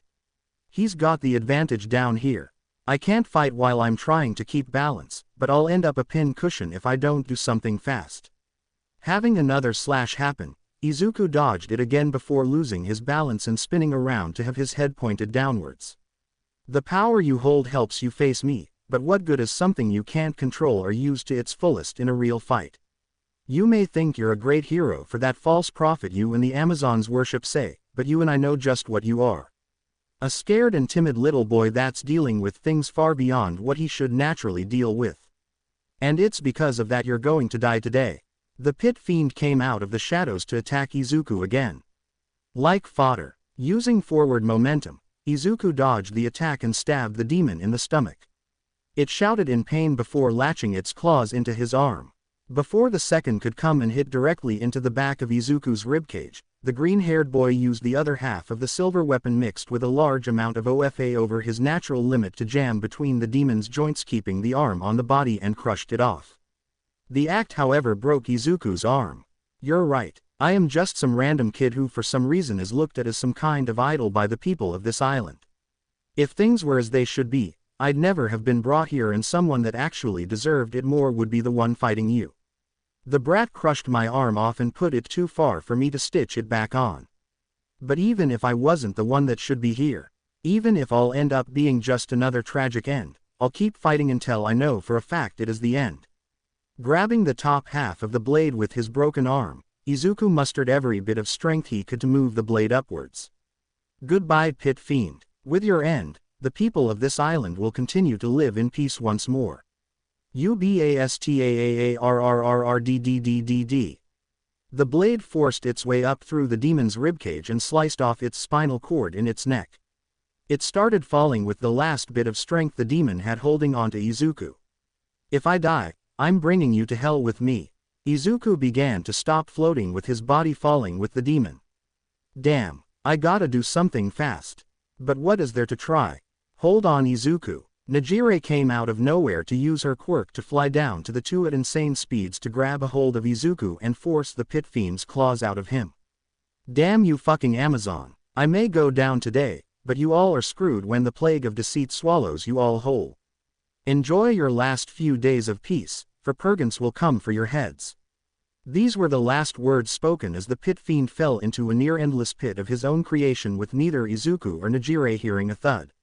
You okay? I've had my better days, but I'll live. Okay, I'm bringing us up. The two began flying out of the pit and up towards the surface again to see Yuki waiting for them. What happened to the plague? Gone. He's not recovering from what he took. I pierced its heart, severed his spinal cord in his neck and slashed out what felt like an artery or two. He'll most likely be dead before he hits the bottom. As they spoke, a strange light came out of the pit and went towards Izuku. He started to glow a bit before dimming back down to normal. I guess he either hit the bottom and the fall did the rest of the work or he's bled out. Alright, anything else you find out? 2 things. One was a plague of deceit and a plague of purgance. In his last few moments, the pit fiend cursed us and swore that deceit will swallow us all and purgance will come for our heads. What that means, I'm not fully sure. But for now we're safe. Izuku began walking before falling forwards into Yukyu's arms. Izuku. She felt his arm to see a large amount of blood come down it to panic. Nejire. Get recovery girl and tell her we need her right now. Yes ma'am. The blue-haired girl flew out an opening out of the underground while Yukyu continued to patch Izuku up. Just hang in there kid. You just wanna fight against a demon, you deserve a reward before dying. She patched the injury up the best she could using her own garments to stop the bleeding. For support and avoiding opening up again, she grabbed 2 pieces of branch that fell into the underground labyrinth. Alright, I should be able to bring you out of here. Lifting him up and keeping his arm above his heart, Yukyu carried Izuku in her arms while heading up and out towards daylight and to the Amazons to help heal Izuku a little better. As she did, the dragon Amazon somewhat admired the fact Izuku was able to succeed and see him sleep in her arms rather peacefully, all things considered. To the corner, she did notice Sparks chewing on the wing that was ripped off before Izuku and the pit fiend fell into the hole. Don't eat that, you'll get sick. Sparks looked up at Yukyu before belching up into the air. As he did, he breathed not green, but blue fire to surprise her. I am both impressed and disgusted that you found a way to breathe more powerful flames by eating a demon's sliced off wing. Come to think of it, where were you when Izuku fell into that pit? Chomp chomp mmph*. Thank you for nothing, you useless reptile. Of course you'd ignore the question. Can you at least help me bring Izuku to the others? Murug. Sparks agreed but was annoyed at the fact that he didn't get to finish his lunch. The 2 went on the dragon before flying towards the group of Amazons to get Izuku the help he needed. However, something in the tree line catches their attention. The flames from the pit fiend had charred a message into the land itself. Izuku woke up briefly as he looked down from the back of Sparks, reading what had been scarred into the island by Hellfire. Zip smuttum siw kurzmav kh zmi vitu zau pil, zmi yjyrmfl quiral qikhww. Zip or smuttum idd vorital wfpyv vorv idd vorioarkazal. The infernal language had appeared once again and this time read an ominous warning. Izuku reads the message out loud to Yukyu before falling back unconscious. I am which was birthed by the deceit of man, the ever-hungering abyss. I am for which all are consumed and all are forgotten. Yukyu's stomach fell when she heard those words. There was a creature in their legends that her goddess had defeated during the first coming of the Lich. The same entity that had scared them away from the tomb on the south side of the island containing the obsidian monoliths. This creature caused whoever was consumed by it to be forgotten by everyone and everything. Its 5 grotesque heads born from lies and deceit. The next plague is a false hydra. As the evening drew near for the island, many of the Amazons had begun their nightly activities. For most, it had been predominantly cleaning and preparing any weapons or clothing they had. Some, however, took this moment to hunt as a way to celebrate tomorrow morning their survival of the plague that nearly burned the entire island into the sea. As such, this fell onto a group of Amazon women that were in the group Nejire was part of. Alright, to make things simple, we'll be using arrows to show who has returned and who hasn't. A woman with flaming green hair states to 3 others. One with blue dark hair and her skin pigment a lighter shade of blue, another woman with blue hair that seemed to have clothes to resemble a fish and a woman that had pigtails and was notably smaller than the rest with bags under her eyes. Hey, I have a question. Where's Nejire? Shouldn't she be out here too? She's helping take care of the guy, Sirius. From what I was told, he got fucked up kinda bad. The flaming-haired woman spoke. Oh no, is he okay? The blue-haired woman asked. He's fine. From what I learned from Recovery Girl, he ain't dead, but he did kinda come close. If that's the case, then let me do what I can to get a big feast for him to wake up to, Mo. That's the burning spirit I like to see, Minami. Now, let's get some food. Yeah, each Amazon stuck an arrow into the dirt and went out to begin their search. Unknown to them, a creature was watching from the shadows smiling at the 4 that separated. After about 2 hours of hunting, Mo had come back with 2 bears on her shoulders to pull her arrow out of the dirt. As she did, she looked to the side and saw Minami dragging a boar behind her. Well, looks like you were successful. NNGH. This thing tried to kill me, but I killed it first. I'm the queen of the island. The small woman felt an adrenaline rush as she went to pull her arrow out of the hole they placed it in to notice 2 different arrows.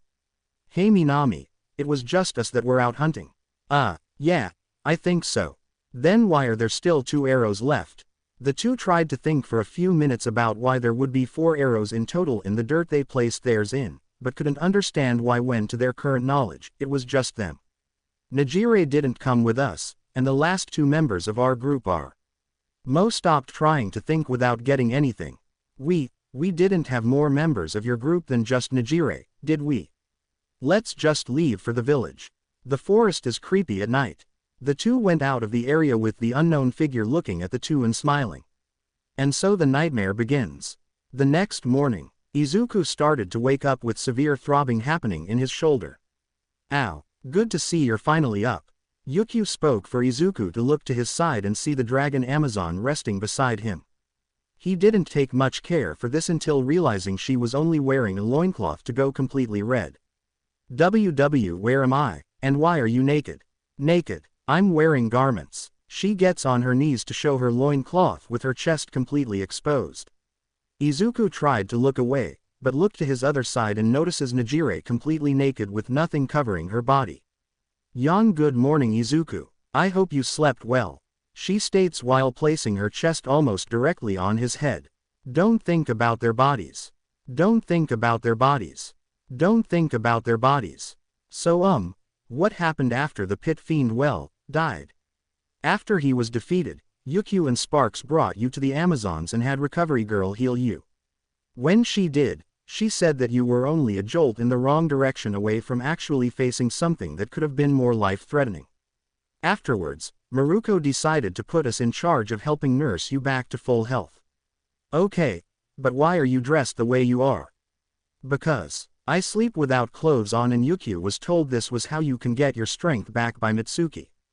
Come to think of it, that does seem like something Aunt Mitsuki would do. Come on, we have a group of Amazons you must address. Due to that recent battle you had, many are excited to see their hero's face. Yukio stood up for Izuku to move to hide his face. See, could you at least hide your brie? His attempt to avoid seeing their bodies, the OFA's arm sent a sharp pain through his body. Are you okay? Both women rushed to make sure he was okay. I'm fine. I just moved too fast. Now focusing on avoiding any fast movements from him, Izuku moved upwards and noticed he had no pants on. See, can I have my pants? Wherever they are. Najire handed him his pants with it taking a minute to get them on without moving the wrong way. As he pulled them up and on his body, Izuku took note of the injuries he had. His left side had bandages over his chest from where he was stabbed with a bit of difficulty bending because of this. Meanwhile, his right was bandaged up to his shoulder with gripping things being somewhat hard. I really did a number on myself this time. I don't think I'm getting a shirt on, so I'm ready. Yukio and Najire dressed while Izuku was trying to and were fully clothed before motioning him to follow them. As they exited, Izuku noticed Momo's group, Abara's group and his mother sleeping outside. When Inko began waking up, she saw her son bandaged to immediately go and hug him. My baby. Izuku winces at the pain as Inko lets go of her hug. Sorry. Did I hurt you? No, that wasn't that painful. You really suck at lying, don't you? The 4 looked over to see Maruko with Eri in her arms nestled in her mother's chest. Good to see you're not dead yet. Do you need a moment with Izuku? Inko asked with the rabbit Amazon shaking her head no. I just wanted to see if he woke up and started corking these 2 yet. Maruko started to laugh before walking over and handing Eri to her grandmother. Hello Eri. It's been a while since I've gotten to hold you. Once Inko was told about the fact Maruko had already slept with Izuku and given birth, she did the most logical thing in any mother's life when they found out things like this about their son. Faint. Shortly after waking up, she began to dote on Eri like a normal grandmother should and welcomed her into the world in her own way. Not long after the shouts from both Inko and Izuku, the girls began to wake up and voice their own concerns for the green-haired boy. This was quieted down when Maruko asked everyone to head over to get food and Izuku to explain the situation from his perspective. When they arrived in the eating area, they were met with quite a feast with several of the Amazons cheering for Izuku when he arrived. He even noticed some of his classmates being treated to some of the food, with it being discovered that they helped with the evacuation in what way they could to at least deserve a little respect for this incident. As they sat, Izuku went from the beginning about finding the pit fiend's lair as well as his first encounter all the way to the battle inside the pit the plague made. When he was done, the group felt somewhat amazed at the fact this occurred before beginning to eat to try and make sure nothing goes to waste. So what now, Maruko? How should we progress? Yukio asked for the rabbit woman to answer after ripping a piece of meat off a bone. Easy. He's taking it easy for a few days until the old lady can say he's clear to fight again. Could you at least call your predecessor by something a little more respectful? Well, she is old. That's no reason to call her that then. It's rude. Yukio retorted back, annoyed her chief called one of their oldest living Amazons an old lady. Getting back on topic. You survived this one by the skin of your teeth. That attack that went through your chest almost hit something it really shouldn't have. Not only that, but mobility in your arm is still shoddy at best. Not to mention the fact that if Najire didn't carry your ass out of that hole, you would have died. I appreciate the fact you're trying to help our tribe to fight these monsters, but have respect and avoid repercussions if any for these battles. I don't wanna be the one to explain to your short mother why you're dead. I could have gone without being called short, but I would rather my son live to see his children born. She pats Mina's stomach, who was closest to her, with a bit of happiness. So starting now, you're gonna be on bed rest. During that time, I want to change who you're staying with. Momo felt a bit uneasy with this, thinking it was her negligence that caused this. Maruko, if this has anything to do with, I'm not saying you were a bad leader for this to happen. This goes with the second reason why Izuku is deemed our hero by Lady Nana. I need him to get back in the ring and start making more kids. Because of that, he's going to be in either Psycho's group, or Mo's group. Izuku felt his head get pulled into a chest to see it was Najire. So if that's the case, I can be part of the next ceremony. Actually, I was hoping you'd make one with Izuku while he's on bedrest with Yukio. Both your powers would be amazing to have a kid next round. Yukio swallowed something wrong hearing this to start coughing before grabbing some water to help. So this is why you put me on this assignment. After the trio of cats, you're the only one in my group that's yet to bump uglies with him. Speaking of which, why don't you three spend time going around the village today to learn a little more about it? I'm sure it'll benefit Izuku here, learning of the land he's trying and actually risking his life to save. Understood, Yukio states before going back to eating. Meanwhile, Izuku remained wrapped in Najire's grip to see a tick mark on both Momo and Itsuka, while also seeing a look of depression on both Kyoka and Yui. Did I do something wrong to anger them? Few hours later, after finishing breakfast and having a check-up by Recovery Girl, Izuku, Najire and Yukio began walking around the village to give Izuku a bit more of an inside look at the tribe. The first place they began was Najire's group's home. There, Izuku met two of the members of the faction the blue-haired woman was part of. Hey, Mo, look who I brought. She pulled Izuku into the house with him looking somewhat exhausted and the bandages around his body being less than the morning. Alright, about time I finally meet this guy. Mo walked over to Izuku and smiled in his face. So you're the rough and tough guy that we saw hump Momo's and Maruko's groups. You don't look so tough. I guess I do kinda look a little meek compared to some guys. He blushed a bit before having Mo grab his cheeks and make out with him. I like this kid. Izuku suddenly falls backwards in shock before hearing the wind outside and everything goes completely quiet. For the next few seconds, nobody heard anything, with even the sound of their hearts beating in their chest not making a sound. When everything continued back, Izuku looked around somewhat confused. Weird. Never had that happen before. Anyway, Izuku turned his attention back to Mo. The name's Mo Kamiji, or Burnin as some people call me. But you can just call me Mo. It's nice to meet you. Mo. Izuku stuttered a bit after the ordeal before for the green flaming-haired woman to laugh a bit. This guy is funny as hell. Oi, Minami, get your ass out here if you wanna see the guy. On cue, a woman that was half Izuku's size came out and ran over. She stopped at Izuku to immediately bow to him. Hello Izuku. My name is Minami Iba or La Brava as my Amazon name is. It's very nice to meet you. Seeing the complete opposite of Mo, Izuku blushed a bit before bowing at Minami. It's nice to meet you too Ms. Iba. You can just call me Minami if you'd like. The small girl chuckled a bit for Izuku to nod. Out of nowhere, he felt his pants drop with Minami looking down and going completely red. Ah, she covered her eyes while peeking out slightly to force Izuku to cover himself. Mo, what are you doing?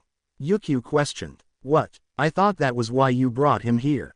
All 7 of us are making the next set of brats. 7. Who are the other 2? Nejire stopped to think with her leader's odd statement. She followed along when she realized this to question herself.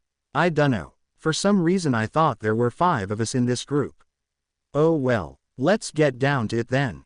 The door to the home shut with Izuku, Nejire and Yukio already gone. Well, that was a letdown.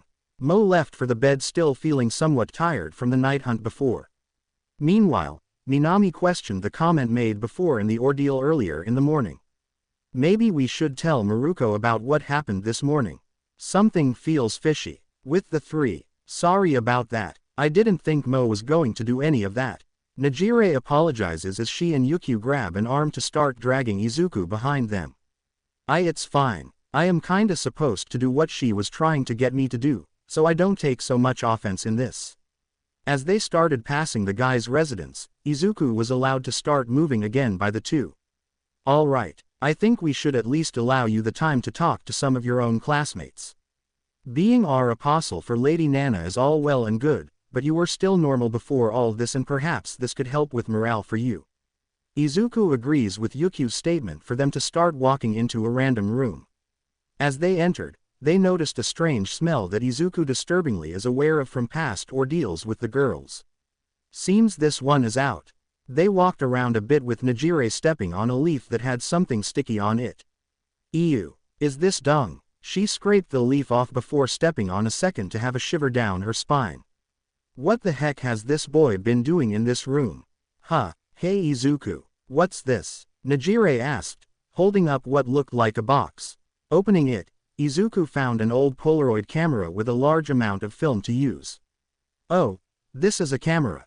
What's a camera? It's kinda like when you paint a picture, but it can do it instantly and at a better job. Want me to show an example? Sure. Izuku readied the camera and pointed it at Nejire. Alright, now smile and look directly at me. The blue-haired woman agreed for a flash to happen and make her eyes burn a bit. Ow, yeah, the older ones have that problem. Now in a few seconds, a small piece of paper will show up in the bottom here and show us what you looked like while the picture happened. On cue, a small Polaroid came out of the camera for Izuku to grab it and cool the ink a bit by moving it up and down. When it cooled enough to show an image, it showed Nejire smiling in the position she was in when it happened. See, it's a really cool piece of technology that was made a while back with the more recent cameras being made without that painful flash so much. Nejire saw the picture and felt a bit giddy. That's amazing. Can we take more? Well, this is someone else's camera, so I don't want to use up all their film since it's kinda not right. What are these? Yukio notices a small set of Polaroids in the corner to glance at them and see her and her Amazon sisters in nude positions from bathing, sleeping and some even pleasuring Izuku. One of the most recent had a picture of someone's face put over Izuku's during the incident a few nights back when he ended up doing it with Mandalay, Pixie Bob and Ragdoll. Hey Izuku, why are these here? She handed the pictures to Izuku for him to feel a bit of embarrassment seeing them as well as anger seeing his face pasted over with someone else's. That little pervert, I'll take satisfaction with kicking. Izuku stopped for a second trying to think of a name to the face. Kicking. Who was this guy? This comment raised a red flag with Yukio. Izuku, how many guys were here not counting you? Let's see. There's Mr. Aizawa, Kachin, Kirishima, Iida. He kept counting in his head with names before answering. 13 in total, not counting me. Okay, so why are there 14 used rooms here? Your mom and Mitsuki are in a completely different set of buildings, so whose room is this? Izuku's eyes opened wide at this. Quote dot dot dot dot. I don't know. I feel like I should, but I don't. Did you find anything related to the next plague? All I remember is it's the plague of deceit. Where's your teacher? We need him to join us and talk to Maruko right now. The three walked out of the room with the ordeal not sitting right in Yuki's mind. If my suspicions are correct, there's already at least 3 victims. We need to act fast before any more are killed and forgotten. Aizawa and the 3 explained the situation to Maruko, with the teacher explaining he has no recollection of anyone named Mineta on the trip they were taking before even being on the island, much less on his student roster to begin with. Thinking this wasn't the first, Mo and Manabe joined the group to explain what happened the night prior in regards to the arrows. So that's 3 in total we can guarantee. The problem right now is, are they the only victims or are there more? Not only that, but Izuku isn't at full strength after the fight with the pit fiend the other day. Even if Recovery Girl were to do a healing session this evening, it would only put him at about 80% max if we're lucky. You're right, this is difficult. The group tried weighting their odds with what would be arguably the best course of action they could take, with Aizawa raising his hand. Maybe I can help lower the problem a bit. Everyone looked at him for the scruffy-looking man to hold a case he was carrying out for all to see. You see, I was what you'd call a special ops member of the army before I reverted to grading papers for a living. He opened the case up to start putting something together for everyone to hear clicks and the tapping of metal. When he stood up, he presented an M82A1 assault rifle in his hands. So what were you, a member of the army or something? Special Air Service, Special Military Forces. The warriors you have and I are no different aside from the weapons I was trained with. I'm the best marksman ever to be in the SAS, my codename was Eraserhead. I think you can guess why, and one of the best in the British Armed Forces you can be. Give me a target and I'll hit it over 10 kilometers away. Thanks to my skills, this gave me the title and they were willing to revoke the limit to my term when 3 years came. So you're more than just some crappy-looking teacher. Mo looked at Aizawa as he fit a cartridge in the slot for the weapon. Oh, I am more than a teacher, all right. But I love my job grading papers and don't care if I have to go after a monster to keep that. Okay, didn't expect you to be a total badass, sir. Trust me when I say you should learn from the adults, sometimes Midoriya. He lugged the gun on his back before walking out. All right, kid, you're leading me to this thing so I can put a bullet between its eyes. Hold it. Maruko stopped the two to explain the situation to them. You're free to join, but I can't have you walk around the island without an escort. Men are still not so welcomed on this island, and one carrying a weapon meant to kill isn't going to help us. The rabid Amazon looked at the group beside her. Burnin, La Brava, you and Intelli's group will be watching them. Yes, ma'am. Both answered before going to get Psycho and her group together. Okay, so where should we start looking then? Izuku questioned. From my point of view, a good spot for the false hydra to be is somewhere we don't go to often. The old ruins of Shimura. Before we became tribes and Lady Shimura was still mortal, this was said to be her residence. It's abandoned now due to there being a legend of an invisible monster living there, so I'd suggest starting there first. Understood. Thank you. Both Aizawa and Izuku bowed before heading out of the residence and getting Izuku healed enough to fight relatively well. Later that evening, Izuku, Aizawa, Mo, Manabe and Psycho began walking out towards the ruins, with most of Izuku's injuries being healed thanks to Recovery Girl. On his shoulder, Mei gave him the best sword she had in order to fight. You know, you didn't have to come, sir. I would have been able to face this thing on my own with the help of the Amazons like I always do. Sorry Midoriya, but I had to this round. This thing took one of my students, so I need to show it I mean business. We're almost there, Psycho points out as she leads the group. So where's the rest of your group? They chicken out on ya. Mo laughed as Psycho explained. My group doesn't work well with combat. As such, I asked them to leave this one to us. Bringing them here would be a suicide mission. But isn't that denying Maruko's orders? I cleared it with her before leaving. She understood since we wanna keep casualties to the minimum. Besides, I'm more than capable of handling this myself. Psycho holds a bow she has put on her back as proof. The group finds their way into the ruins for Aizawa to look around. I'm gonna go hide in the trees and see what I can do to scope out the monster. The rest of you stay in a group so I can monitor you all without worry. He started to turn before remembering something else. Midoriya, put this in your ear. He gives Izuku a small piece of metal. It's a comm link I'll use to talk to you. I don't know what we're facing, but maybe using stealth will be our strong suit. Quote. Where did you find this stuff? The wreckage from our boat had quite the collection in it. The man went to a tree before climbing up into it and hiding out to where it was impossible to see him. Gotta admit, he's really reliable, for a man. Izuku turned away to focus on finding the monster and ignored Mo's last comment. Preparing for the worst, Izuku kept danger sense active to avoid the monster getting the drop on them. Unknown to them, the beast was watching them and smiling at what they were trying. You think you'll beat me? How adorable. I'll enjoy devouring you and making you forgotten to the times. The monster's body moved around with one of its heads sliding across the area towards the group. Mo turned behind hearing a noise to force the monster to stop. Meanwhile, Aizawa peeked through his scope to notice a strange figure right beside Izuku and his group. Midoriya, on your right, there's some kind of thing near you.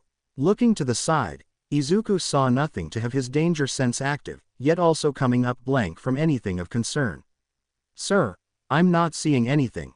It's literally right next to you. What do you mean you can't see it? The face smiled a bit before opening its mouth about to attack Izuku. Guess I have no choice. Taking aim at the beast, Aizawa shot around for it to go right through where the jawbone for the monster was to force it to shriek extremely loud. What the hell is this? My ears are ringing constantly. Psycho began looking through her monocle only for the figure of a monster to be seen. Izuku, get back. Not knowing why, the OFA user pulled away for another head to nearly devour him. What was that? The false hydra. My best guess is that it can hide itself from normal view. I only saw it when I was looking through my monocle. Is that why Mr. Aizawa saw it? Was it because he was looking through a scope? My rifle has several lenses through the scope. We can't look at it directly, but it can be fought indirectly. Aizawa speaks through the comm link. Since the girl was able to warn you, that means we need to do something more drastic as a means of battle. I'll be your eyes. Just focus on where I say to move and go there. Aizawa shot another round at a head about to attack Manabe for it to scream in pain again. Now, on you left at about 8 o'clock. One of the heads are there. Izuku heard this to use OFA in his fingers to aim at the monster's direction and hit it. He didn't see the impact to the beast itself, but he knew he hit something with it. Tail coming to grab Anelli. Izuku picked up Psycho and jumped above the said tail before it could grab her. Give a kick to the left of Iba about 3 feet out. Izuku came through with a roundhouse near the small Amazon for Mo to hear a round from Aizawa hit near her. Damn it, we're sitting ducks out here if we can't see this thing. Midoriya, you don't have a trick or something to show this thing, do you? Aizawa asked the OFA welder for him to get an idea. I'm gonna try something. Izuku shut his eyes for a moment before they turned silver. If I can't see this thing with my eyes, then maybe I can with Lady Shimura's. When he glanced up, Izuku noticed several heads of a monster holding what looked like severed hands over their faces to keep their eyes from being seen. The flesh on the creature itself was sickly pale to the point of almost being albino with a ridged-looking texture seen easily from a distance. The body was easily 40 feet tall, not counting the 9 heads that looked about 20 feet long each. And I thought the pit fiend was ugly. You may jest, but you will soon die just like those fools that fell prey to me. Now die. Like a dog. One head came directly at Izuku for him to jump over and run on top of the neck. Okay, he's running on something. A bit of thunder happened above to indicate storm clouds were rolling in while the false hydra sent another head to attack Psycho before having another bullet hit the head. What the hell am I missing here? Mo shouts in anger before feeling a drop of rain on her. Rainfall. It came heavy on the group for them now to see the outline of what they were fighting. Don't need to worry about being in the dark now. Minami, back up. Right. The small girl took 2 twin blades out and began slicing at the monster while Mo pulled pieces of her hair off to attack and set the monster on fire. Screams of it came forth before Izuku came to its chest and attempted to put a sword in it. This failed completely though as the beast smacked him in the chest to send the male quirk user into an old building. The monster then sent a head to Izuku in hopes to devour him before an arrow hit it right in the skull. Looking to where it came from, Psycho held a bow with a second arrow ready to attack again. Izuku, get up. One of the heads came behind the intelligence quirk user for Aizawa to shoot it dead center. What is wrong with you people? Just let me feast on you. The false hydra used its hand to grab a hold of Mo with her trapped and unable to move. Now to even out the playing field, one of the mouths opened up preparing to swallow her whole before Minami came to slice the hand off the beast, dropping her leader in the process. You okay? Been better. Getting up, Mo noticed something on the ground to smirk seeing. Midoriya, am I seeing this correctly? Aizawa asks over the link to see the hand Minami chopped off regenerating extremely fast and looking as if it was never severed to begin with within seconds. So this thing can regenerate too. Coming forward, Mo stormed in front of Izuku with Minami on her back. Izuku, we got a plan, but we need you to follow our lead. Understanding that this may be the best chance they have, Izuku agreed. First things first, I need you to slice a head at the base off. But it'll probably grow back. Just do it. Izuku didn't want to argue for him to dodge a few attacks by the heads to get towards the center mass and slice off one of the moving heads. The monster screamed in pain with the flesh moving to replace the head. Before it could, however, Mo threw flames at the skin to sear the wound shut. It can't heal back if the skin can't open up for it. On your right, Minami warned Mo to jump up and avoid a tail hitting her. How are you able to tell, you brat? The false hydra shouted before sending another head forward to get an arrow in the eye by Psycho. The rain on the ground. You can hide your image through direct eye contact, but indirect like from a reflection isn't possible. Psycho clarified that with her only looking through her monocle. Minami looked downwards on Mo's shoulders to watch the monster's movements. Seems you little brats are more powerful than I planned for. No matter, cause I'll still kill you all. One of the heads fell again for the monster to scream in pain before having fire doused on its severed body limb. The flesh that was on the ground began to decay quickly for the group to continue this method one after the other for there to only be one final head remaining on the body. It's over. Time to finish this. Izuku went right towards the monster with him avoiding a tail attack to go directly up the beast into the torso of the creature. In a desperate attempt to knock him off, the false hydra shook with intent to knock Izuku over for him to hold on to the beast by impaling his sword into its back. I won't die here, not without taking you whores with me. The false hydra began going directly at the three with intent to squash them or rip them to shreds with its mouth. Both Mo and Psycho began shooting arrows and fire at the monster for it to not work. He's not stopping. Fall back. It's too late. Minami shouted for Izuku to panic on the back of the beast. Come on. I need to do something quickly or they're all gonna die. His hands began producing black smoke for some reason with the sound of Lady Nana's voice coming into his head. Let the wisps capture your foe. Not understanding what she meant, Izuku obeyed the goddess for him to unlatch his sword and let the wisps of smoke go for them to send what looked like black whips to pull the monster's upper body up and reveal his chest. Everyone, attack the monster's chest, now. They did as Izuku said for Aizawa to shoot as many rounds where the heart should be while Mo and Psycho did a similar aspect before Minami to come in and give 2 slashes over the area to open up and reveal a beating heart.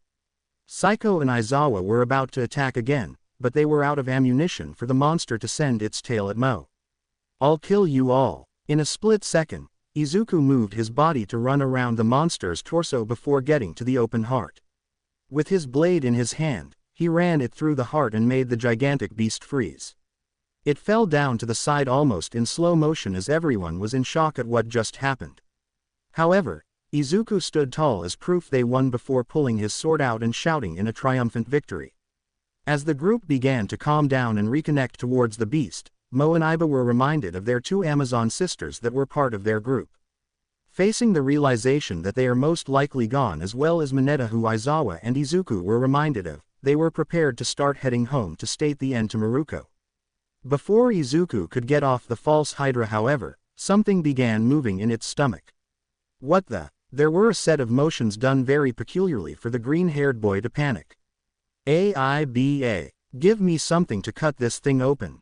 The small woman tossed one of her blades for Izuku to cut a gash large enough for a person to come through in the monster's stomach. As he did, 3 people came out. One was a woman with blue hair and a lighter blue skin pigment. The other was a light blue hair and a smaller frame. The second they hit the ground, they jumped up and shouted in triumph. "We're alive." They stood in front of Izuku, who immediately fainted. Turning to see what happened, everyone saw the 2 women both covered in mucus and blood while also naked with some burns on them. "Hey, you're both alive." Mo walked over somewhat relieved her fellow Amazon sisters were still going strong. "Serious, Kaoruko, you're okay." Iba ran over for both women to smile. "Barely. Yeah, we're lucky we weren't the first things this monster ate and something else came to stand on." Everyone looked over from Sirius's comment to see Mineta on the ground naked with burns on him. "Worth it. I got to feel some sexy feet on me and see 2 hot babes naked. I can die happily." "Easy there, Mineta. Don't write yourself off yet. I'm still in charge of you." Aizawa tossed a rag for him to cover himself with while Sirius walked over to squat down and poke Izuku's cheek. "So I'm guessing our savior is this guy." Looking down, the fish-eared woman noticed Izuku's build as well as his baby face. "He's so cute with this baby face. But then again, his body doesn't match it." "Yeah." Izuku was able to stop that thing by stabbing its heart out. Mo went over to the monster's head to make sure it wasn't breathing anymore before having a strange light come off it. "What the hell?" The light went towards Izuku for him to glow before it dimmed down to nothing. "Does this normally happen?" Aizawa asked for everyone to shrug their shoulders. "Figures. Well, our job here is done. Now we can go home and..." Mo stopped when a sharp pain of a memory came into her head. "What the..." One by one, each of the Amazons felt a similar pain and an image come into their minds of a man that held similarities to them. "Who's... No. Dear God, no." Tears started to fall down Psycho's cheeks remembering something she didn't even realize she forgot. Daddy, what's happening? Is everyone alright?" Aizawa asked for him to look over and see Minami shaking her head in denial. "What are you seeing?" Mo finally regained her composure a bit to speak. Izuku wasn't the first man to be accepted on this island. Not by a long shot. The next morning, Izuku started to wake up feeling very exhausted with a piece of cotton shoved up his nostril. "The heck just happened? You blacked out after seeing my girls naked." Izuku turned to see Mo naked next to him lounging in the bed with nothing to cover herself. "Glad to see you're up and about." He jumped back before falling head first onto the floor. "Sorry about that, I was only trying to explain what happened." "Why are you naked?" "In bed with me." "And why am I naked?" The green flame-haired woman calmly answered in the order they were given. "I sleep in the buff. I wanted to make sure you were okay during the night since you still weren't 100%. Your clothes were wet and dirty and I didn't want anything open to get infected or you to get sick. Also, nice spear between your legs if you know what I mean." Izuku covered himself after this was said, feeling a mix of embarrassment and concern he might have been violated in his sleep. "Relax, I didn't do anything, yet. Oh, and that reminds me." Mo got up and put on her garments of clothing. "Maruko wanted to talk to you when you're awake. Start hauling ass and maybe start putting on some pants." She mentions for Izuku to look down and see he had nothing on either. He covered himself immediately before going for his pants that were beside him on the floor. "So what happened after I passed out?" "Sirius and Kaoruko were found alive. We also found that the little freak of a man was still kicking too. I mean, seriously, the dude was like a cockroach. How he survived. Yeah, always count on Mineta to find a way to live." Izuku finished putting his pants on before turning. "Ready. All right, let's get going." The two walked out of the house with Mo wearing a two-piece that was the same color of green as her hair. As they walked, Izuku took note that a lot of the Amazons seemed to be very uneasy for some reason. He was about to ask Mo about it, but she seemed on edge as well with no apparent reason in sight. "We got a lot to talk about with Maruko, so try to keep everything but the details plain and simple." The OFA wielder agreed for them to make their way to the rabbit Amazon's home. Once they entered, Maruko looked like she was having a difficult time comprehending something while also holding Eri as she was being fed. "Nice job on the false hydra. It really helped." Thanks, Izuku questioned as the Amazon chief didn't seem as thrilled as she normally was. Maruko, what's going on? Everyone seems really down and worried. Did something happen? You can say that. Eri finished and was burped before being put down near Hoots. To make things simple, the false hydra gave all of us back memories that were completely forgotten. Some good, others, not so much. Like what? The rabbit woman looked out of her home through a window towards some of the Amazons struggling with finding out the truth. You weren't the first man accepted on this island. Lady Nana's son was, right? No, he wasn't. Apparently the monster you killed screwed with our brains more than you think. It was even able to mess with our goddess in her time of weakness from what Lady Nana told me. Not that long ago, and this is roughly about 16 years ago, men had lived on this island and were kinda equal, so to speak. This goes back before I was the chief, so I don't know complete details. But Lady Nana told me that the powers of the plagues showed themselves again prior with her being able to seal them away temporarily. Unfortunately, this led to several things happening as a backlash. Lady Nana lost much of her power, allowing the land to be corrupted as well as the last chief having her information from our goddess to be corrupted. The men were all devoured by the false hydra and made us lose our memories, which made the false information we had more believable. As such, we believed that Lady Nana blessed us with children. Maruko gripped her fist in anger, remembering some memories that are now haunting her mind. To think we were this screwed up. It's infuriating. Everyone looked down in shame before Izuku spoke up. So what now? As Lady Nana explained to you before, where there is death and despair, there is also life and fertility. The souls of the men are free from the false hydra now and are returned to the cycle. As such, they have been reborn one by one in the bodies of the children you have. So in short, we should start going pantless around the village to have him stick it in. I'm game for that, Mo commented before being hit in the head with a bone. You even strip in my home and I will kick you so hard your great-grandchildren will feel it. Getting back on topic, Izuku tried to calm himself from the ordeal he thought of. So what should we do now then? For now, Lady Nana can push back the plagues for about a month or two before requiring rest again. During that time, I'd like you to continue with the insemination of our Amazons. So you're telling me not to go pantless, but also telling him to stick it in me. Make up your mind, ow. That was a big bone. Shut up. It's still smaller than his in his pants. Izuku went red herring this with Maruko continuing. We won't have special ceremonies anymore like the ones you've done so far, but we'll still have you cork several girls at once. Starting with Psycho's and Mo's groups. Dibs on him first, Mo claimed with Izuku facepalming himself. Look, I love having the privilege to sleep with several lovely women at once and having a different one every night, but can we please at least take it slow? And by slow, I mean have a nice date or something leading up to what you plan, since it helps at least set a mood. Both women looked at Izuku confused for a second. And what's a date? It's when two people do something very nice together, like go out on a picnic, go swimming, see a movie. The heck's a movie? Izuku rolled his eyes knowing that he was needing to simplify everything. Anyway, any chance that we could at least do something like that before a full-on group sex thing again? For now, the island's safe, or safer than it's been. Go right ahead, I'll tell Psycho this and have her tell her group. Also, can you put Ryoko in with Mo's group when you do this date thing? Her power is something we need for the future and she might benefit from having a child. Yes ma'am, I also needed to make it up to her for her help with the pit fiend. Izuku walked out with Mo and Maruko waiting a moment until he was out of hearing range. So how bad are we looking for this? Well, right now the women are all emotionally distraught, so I'm guessing from a scale of 1 to 10, 12. Alright, making me a kid then with the little muscle boy. Mo began walking out before Maruko stopped her to ask one last favor. Grab Psycho and we'll go over this again with her for the two of you to pass this info onto your groups. You'll also have to tell this to Ryoko. Gotcha, Chief. With Izuku, seeing as he had the ability to relax a little now, Izuku decided to go find Momo's and Abara's groups to speak with them and see how they were doing. As he came to their home, Mineta was held over a fire in front of them with Mina and Itsuka turning the wheel to roast him alive. Somebody help me, the heck did you do to make them wanna make you into their dinner?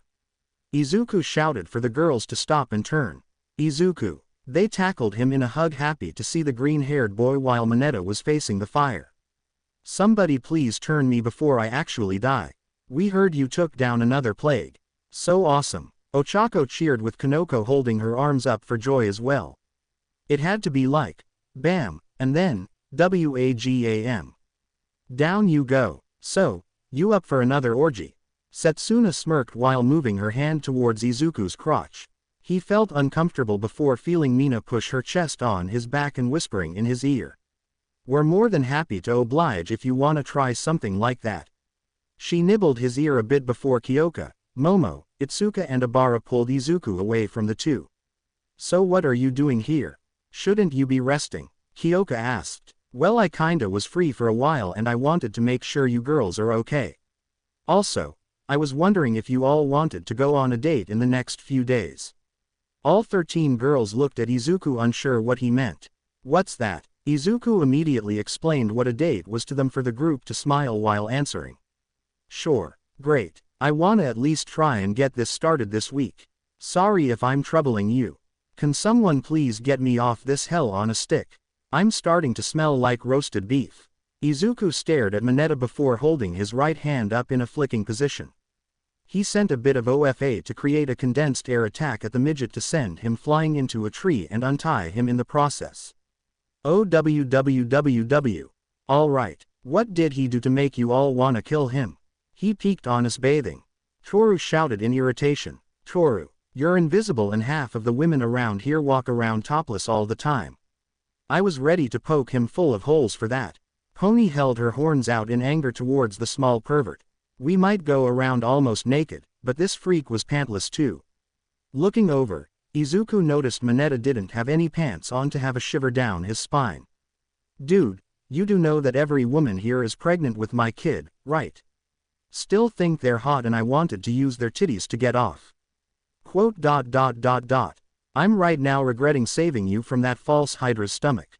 That also doesn't mean I'm not going to retee you and I won't be kind enough to rotate you over the fire.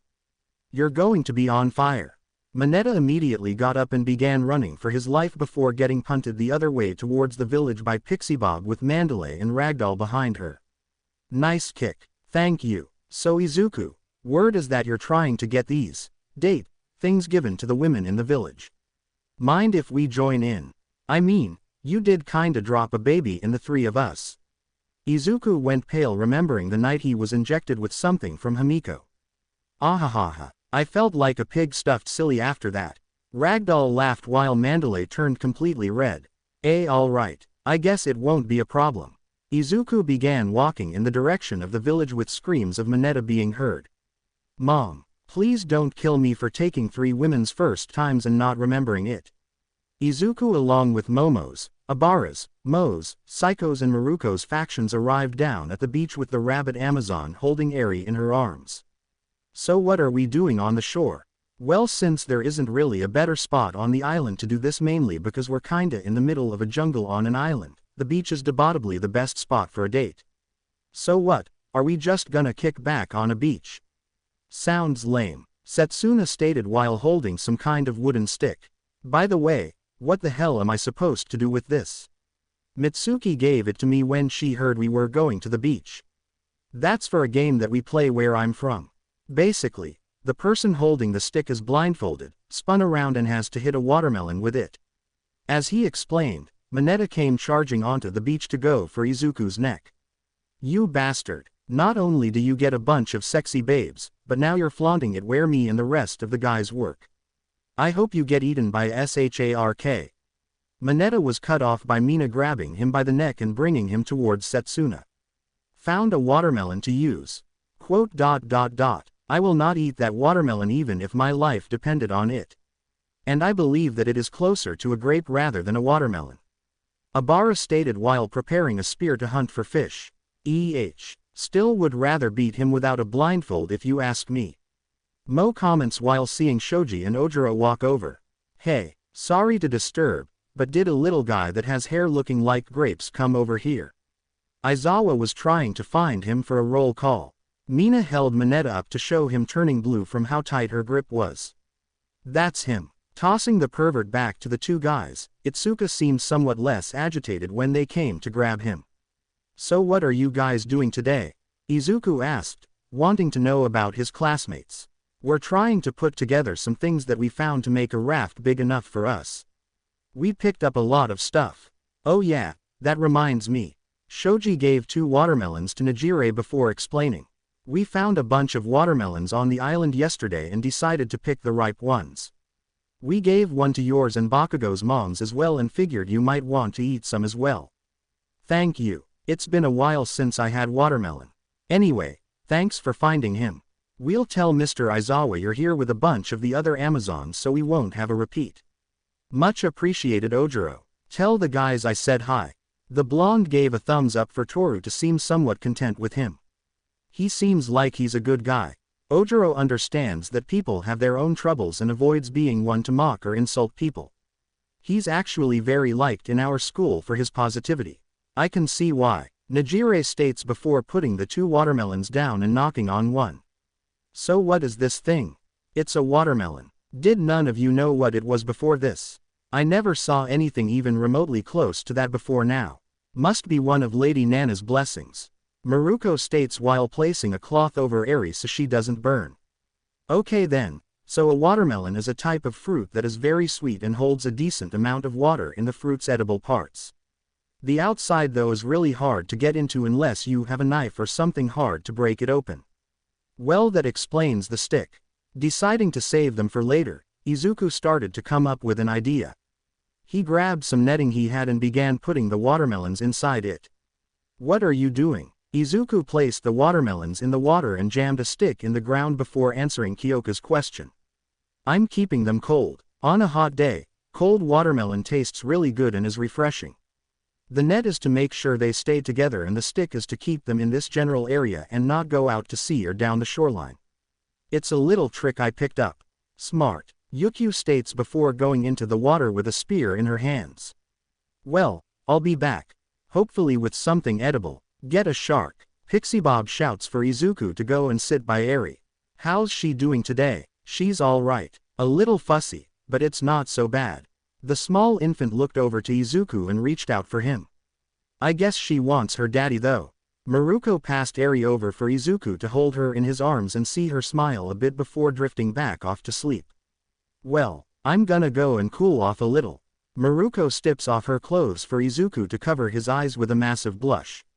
You bred me. How are you still this much of a pansy? You bred literally most of the women here. That doesn't mean I'm a perv that is satisfied with seeing women naked. Izuku turned to the side before seeing some of the girls stripping as well while getting in a running position on the beach. What are they doing? Amazon pack training. We expose ourselves with absolutely nothing on us before going and doing several things to prepare our bodies. It's kinda a way for us to understand our strengths and weaknesses to help find ways to avoid them in battle. As he witnessed this, Izuku noticed Hamiko training and running down the beach with Mo, Sirius, Manabe and Kaoruko. Meanwhile, Pony and Nejire began wrestling one another with it becoming rather too stimulating for Izuku to watch. I think I need to rethink my life a bit. He tried to calm down a little by focusing mainly on Eri who let out a deep exhale. Strange how this feels. Natural for me. Brrmmm. Sparks came over to Izuku and nuzzled his head to Izuku's side before licking him. Hey, cut it out. That tickles. He started to laugh a bit before seeing Ragdoll come over and lay on Izuku's legs. So, what else do we do on a date where you're from? Well, that depends. We could play in the water. Izuku looked over to see Maruko with a smirk on her face before going down for only her rabbit ears to be seen and swimming towards Melissa. When her ears submerged, she dragged the blonde down into the water and let her up with her clothing no longer being on her. Yeah, something tells me that's no longer an option. Okay, so what else is there? Izuku thought about it before responding. We can bury someone in the sand. Oh, can I bury you? Looking at Hoots who was sitting on a rock near them, the giant owl came closer and sit down allowing Eri to lay beside her. Alright, but could you avoid burying me completely since the goal is to at least keep the person able to breathe? Okay. Ragdoll grabbed Pixie Bob to make a hole in the ground before shoving Izuku in it and burying him up to his neck. There you go. You can at least breathe. Pixie Bob looked down at Izuku's head and was thinking of what she could do next. So, wanna take advantage of the fact he's not able to move. Quote. Kinda. Alright, I think you should stop here since you're in front of an infant. Psycho points out before sitting beside and avoiding the two from doing anything. They walked away and left the two teenagers alone. As they did, Psycho began speaking with Izuku. Are you okay? Yeah, not a problem. Is Eri still okay? The silver-haired Amazon gave a thumbs up. I must say, the last few days have been very unsettling. I'm at least happy nobody was significantly hurt. Yeah, the two sat calmly down, or stood in the dirt in Izuku's position. Sorry if I put you all in difficult positions. This coming from the man that is forced to fight for us. Izuku laughed a bit at this before Psycho moved herself to have her head put beside Izuku's. He tried avoiding significant glances since he was eye level with her chest. When the pit fiend incident happened, I was genuinely scared when Nijire and Yukio said that you almost died. Even during the false hydra incident, I felt as if I had a responsibility after hearing the blade we gave you broke to help guide you out of that. I'm sorry I cannot do nearly as much as some other Amazons. It's not your fault. I willingly accepted this responsibility and I'd do anything to help. It's the least I can do since well, you know, we'll be making a baby soon. The girls are right, you're too kind-hearted. You can't even show any form of spine towards us and will do anything to avoid speaking in a provocative way or look at us in an unsightly manner. It's somewhat pathetic if you ask me. This comment made Izuku hold his head down before he felt Psycho's lips press against his cheek. I never said I didn't find it adorable though. I have returned. Yukio shouts carrying what looked like a 10-foot bluefin tuna with her.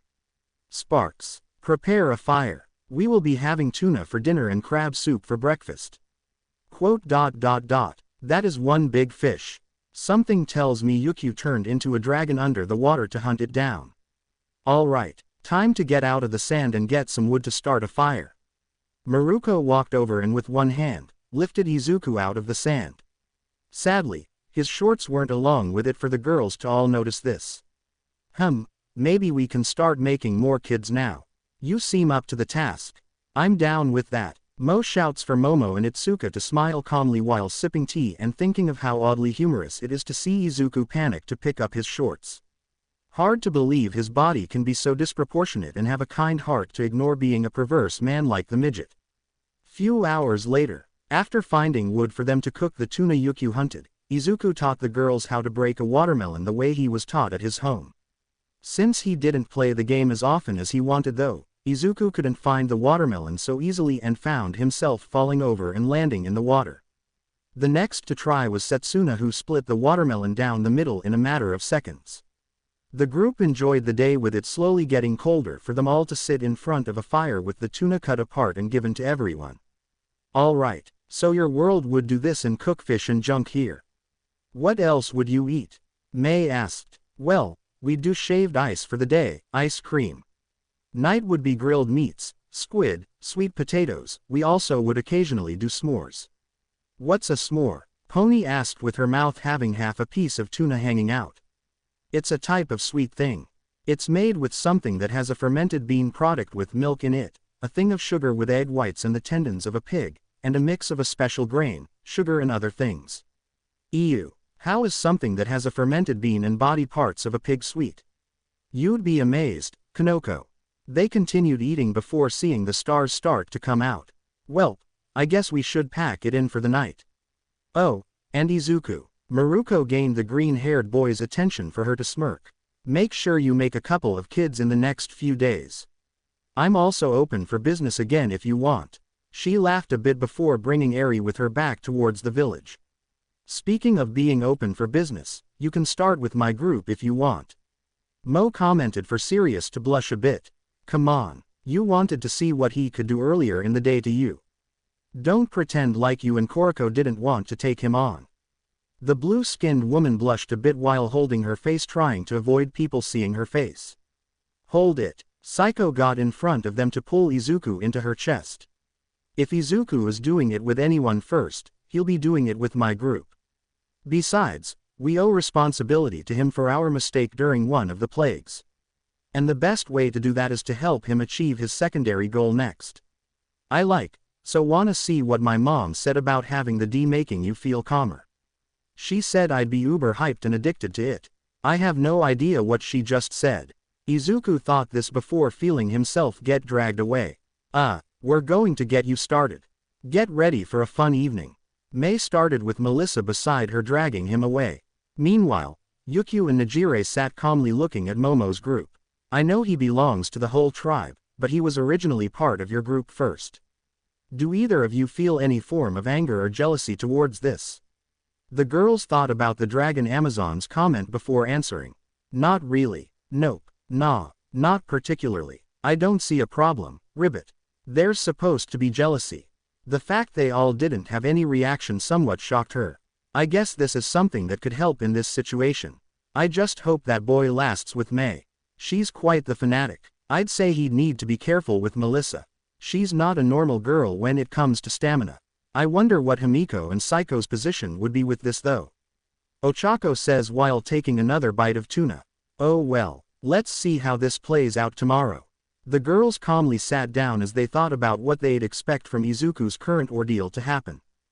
Being dragged back to the home of the girls, Izuku was met with unease being faced with another night he'd have to handle his role as the father of the next generation of Amazons.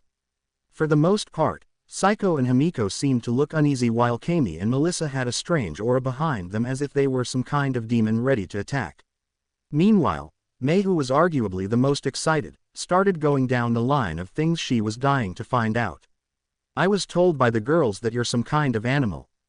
Does that mean we'll mate like them as well? Something like that. Awesome sauce. I'm like so ready to see what getting milk in my coochie is like. I still have no idea what she's saying. Izuku was brought into the home and tossed on the bed with Mei jumping at the situation almost. Wait. Can't we go a little slower? Nope. Mei spoke happily before taking a machete and nearly sliced Izuku's skin while cutting his clothes off. Before he could respond, the pink-haired inventor pushed Hamiko onto him and yanked her clothes off. Time to give a little payback for what you did in the forest. Go ahead and enjoy yourselves and make sure to pop a baby into Hamiko. Something tells me this is going to be a nightmare dressed like a pleasant dream. Next morning, Izuku pulled himself out of the home of the girls, unable to walk after going all night with the majority. As he did, he saw most of the girls in Momo's group stand in front of him. Are you alright? Define alright, Momo. Izuku fell out cold at this before being picked up by Mina and Toru. Maybe one of us should have helped make sure they didn't kill him. Hyoka mentioned with, for the most part, everyone agreeing. As they did, the girls looked into the home to see the 5 support faction members on the bed asleep with a blissful look on their faces. At least Izuku knows how to make a lady happy. Yeah, but I think he puts his own happiness to the side for that, Mina. Sue states as Ochako makes Izuku waitlist to take him to rest in their home as a complimentary prize in his endeavors. The evening came for the island with all that inhabit it doing what they needed to in hopes to rest up for the evening. As a final bit to try and get something to eat in the morning without having to hunt it, Mo's group began looking around the forest for anything that wouldn't go bad before they'd eat it in the morning. They were also somewhat looking for a nice-sized pig or two to help their pregnant Amazon sisters. Here piggy, time to get caught so you can get in our bellies. I swear Mo, sometimes I think you say things just because. Sirius mentioned as her and Najire tagged along for this hunt. Hey, you track your meat your way, and I'll track it mine. I should have stayed home like Minami said. Maybe I could learn about Izuku more and make some fond memories with him. You should've. Izuku's a really nice guy. He makes me feel all warm and fuzzy inside being a bit of an airhead. Najire smiled remembering this before getting a conk on the head by Mo. Shut up and focus, damn it. Mo shouted at them to bring their attention back towards their hunt. As they did, they came to a strange amount of dead plants in the middle of the forest. Weird. Did something happen to them?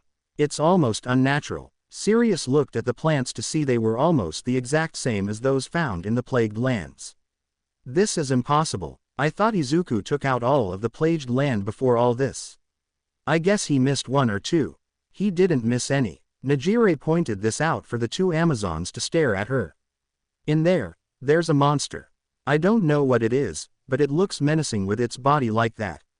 On cue, the monster turned to show reddish-orange eyes before inhaling and before exhaling out viscous purple smoke, killing everything it touched. Crap, run. The three women ran as fast as they could away from the creature and out of the area. Once they saw they weren't being followed, they stopped a moment to acknowledge what happened. That thing must be one of the plagues. We haven't seen one in 3 months, I almost forgot how dangerous they were. Najire spoke through pants while Sirius kept watch to make sure they weren't followed. So what now? We tell Maruko and we make a plan that involves Izuku. Mo points this out for the three to head back and explain their findings. So Sirius question, does Izuku have like some kind of quirk that will let him in the gas or something? Sirius asked, not exactly certain how beating this thing would work. Hell if I know. All I know is he's responsible for cleaning out the plagued land and all the dead that was covering the island. Outside of that, you've got me. At the Amazon camp. Upon arrival back, Mo, Sirius and Najire immediately reported back to Maruko what they found and in hopes for her to make a plan for them. So another one came, huh? That's a tricky one too. If I remember correctly, there are the hazmat suits that are still working. Aizawa, who was present in Maruko's tent to explain a similar gas he found near the beaches, was discovered earlier in the day by him and his students to place 2 and 2 together to realize this must be the root cause. So what now? You going to send Midoriya in and kill that thing? Do we have much of an option right now? The Amazon chief asked before hearing Eri cry for her mother to get up and walk towards the crib she was in to feed her. The suits worked before with the dead lands, so we at least have some resistance to the gas for him. The problem is that Midoriya's facing a monster that can kill from a distance. We also don't know how strong this thing's gas is compared to the normal, since they said it killed the stuff it did instantly, with it taking time before to kill things.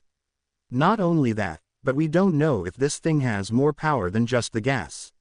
So what do you want me to do? I'm short on Amazons that can fight, cause most have a bun in their ovens. Aizawa thought for a minute before answering. I'll go. I've fought one of these plague things before with Midoriya, so I'm not exactly new to fighting them. I can also help by fighting a distance away to avoid any dangers on my end. Maruko somewhat was annoyed by this before agreeing. I'm not fond of sending an outsider into this, and I'm not exactly keen on Izuku doing this, but I'll accept this cause of the situation. Mo, get Izuku from Momo's group. He's been focusing on them a bit more cause of them getting close to their final months. Right. At the home of Momo's group, Izuku knelt down on the ground while holding his ear to Momo's stomach, feeling the baby bump she had from being 7 months pregnant. Daddy seems to be very happy holding you. Yeah, nothing makes me happier knowing I'm going to be a dad. Mina came over and wrapped her arms around Izuku to push her chest into his head. Ah, don't make me lonely by giving only Momo attention. I want you to feel my belly too. Mina, don't hog Izuku and don't steal him from somebody else. Kyoka shouted in irritation, having a notably larger stomach than most to indicate she might be carrying more than one child in her. Come on, it's not fair that he's been hugging Momo's belly only for the last 10 minutes. At least have him hug mine, and while he's at it. Mina pulled her top up and began squeezing her breasts to secrete milk. Give me a bit of a milking. Can you put those away, please? Ochako shouted in anger while peeling an orange she had with Sue beside her, nodding off. It's bad enough my feet are swelling right now. I don't need to see you try and stimulate Izuku and get him in a mood that you'd take advantage of. Mina looked over to Ochako, not happy of the way she put it, to cross her arms. And when have I tried to take advantage of Izuku? The other day when you tried to get him to make love with you in your butt. Hey, Toru pointed that out to me, that it was a thing. If you have anyone to blame, blame her. Toru looked at everyone as they unis only stared at the invisible girl laying on the bed trying to relax. What can I say? I found something like that in that Kaminari guy's room when I went to ask him a question, and he told me about anal, as he called it. I'm going to give you arguably the best advice I can about those two. Don't try to listen to them. They've done some messed up things in the past that make any advice they give shoddy at best. Izuku remembered a question he asked them for advice with a girl he had a crush on back home, with them giving him advice that made him look like a complete idiot in front of her. Though he didn't intend for it, Izuku learned a valuable lesson to never trust the two perverts. A knock came to the door with Najire coming in to see everyone acting in lively spirits to her. "Hey everybody, I'm gonna need to borrow Izuku for a little bit. A new plague just made itself known to us." "Another plague came?" Sue asked, waking up enough to comprehend what's happening now. "Yeah, me, Mo and Sirius went into the forest to do some hunting and we found what looked like a walking zombie thing with a mask over his face with weird glowing eyes breathing out deadly gas." "Wait, you mean like the gas Izuku purified from the island?" Kyoka asked. "Yeah, but this gas seemed to work faster than the other. Maybe this is the thing that made the gas from the areas infected with the Lish's power from the start." Izuku began thinking of what the monster might be and how it would be wise to handle this before being pulled and dragged off by Najire. "Anyway, Maruko wanted you to help out, so that's why I'm here." "Come on." The blue-haired Amazon dragged Izuku behind her with him still in a daze. "This happened. Great, now how am I gonna get these milked?" Mina asked, holding her chest with her top up again. "If I help you with that, will you stop flashing us?" Ochako shouted in annoyance. "Maybe." At Maruko's tent, Izuku stood in front of Maruko with his teacher Aizawa next to him. "To make things simple, I need you two to do this little mission alone. Unfortunately, you'll also be doing this alone for the most part due to lack of hands available at the moment." "So we're for the most part going in blind?" Izuku asked. "Not necessarily. I can help you out a little with perhaps a little information of the monster you're facing." Psycho came forward with what looked like a animal skin paper in her hands. "To make things simple, my group has been working on stronger weapons as well as ways to decipher what we have found from the ancient languages we've discovered across the island. With a little assistance from Hamiko, who had explained to us an ancient method her people used to read, we've been able to discover what the words Maruko's group had discovered as well as the ancient tombs of both the dragon you faced and the one Hamiko was in. Personally didn't want you to go back into those things, but desperate times call for desperate measures."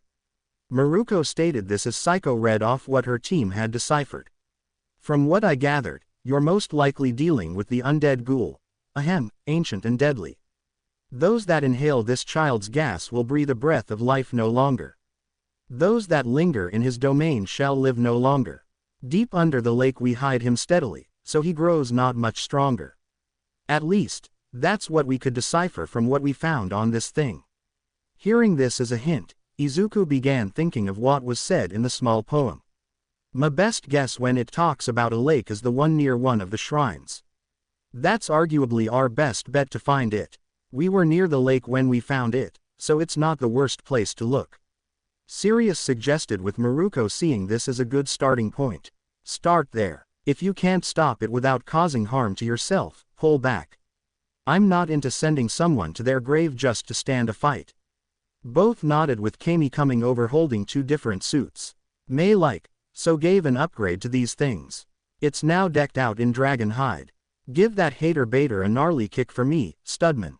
Both Izuku and Aizawa looked at each other before agreeing on one thing. "I have no idea what she just said." Half an hour later, the two began walking towards the lake with the area starting to show death.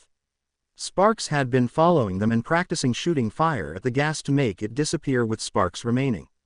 "Nice shot that round. So remind me why you brought the lizard and spears." Aizawa asked for the large dragon to glare at him while Izuku held almost 24 spears on his back. "If this thing is able to breathe poisonous gas, then it most likely would be almost impossible to face it with fists. That's why I'm trying with spears and sparks. If all else fails, he'll also double as an escape tactic." Sparks hit another cloud of poisonous gas to dispel it again and make the large dragon somewhat happy. Once they reached a large cloud of gas that was almost more a wall than anything, Izuku stopped moving to turn to his friend. "Sorry to do this, buddy. But we're gonna have to go alone from here." Raw. Sparks didn't want to let this happen and was about ready to light the gas before Izuku stopped him. "We want to avoid collateral damage. We also don't know how deep this gas goes. Tell you what, you keep doing what you were doing and keep the gas here from spreading out." "Sound like a plan." Sparks looked down a bit before nodding and walking off, trying to find smaller puffs of gas to get rid of. "I feel kinda bad he had to leave. He looked like he hated it." I'd rather him not get hurt or cause people to get hurt. I wanted him to come along, but I'm scared this might be too much for Sparks to handle at this point in time. Fair enough. Let's go. Izuku and Aizawa ventured into the gas with their hazmat suits on. To help with long range, Aizawa kept his assault rifle on him and prepared for any attacks. The two stopped however when they reached the lake to see it pitch black with dead fish inside it. It looked as if they were rotting away from something inside it to disgust both. This I'm guessing is the toxic gas or whatever touching the fish. Try to avoid touching the water. It's most likely contaminated. Glancing to the side, Izuku noticed what looked like a creature walking around. He got his teacher's attention to have them both hide. Once they did, they noticed a rotting, distorted boy that was no older than Izuku from the body features they could make out.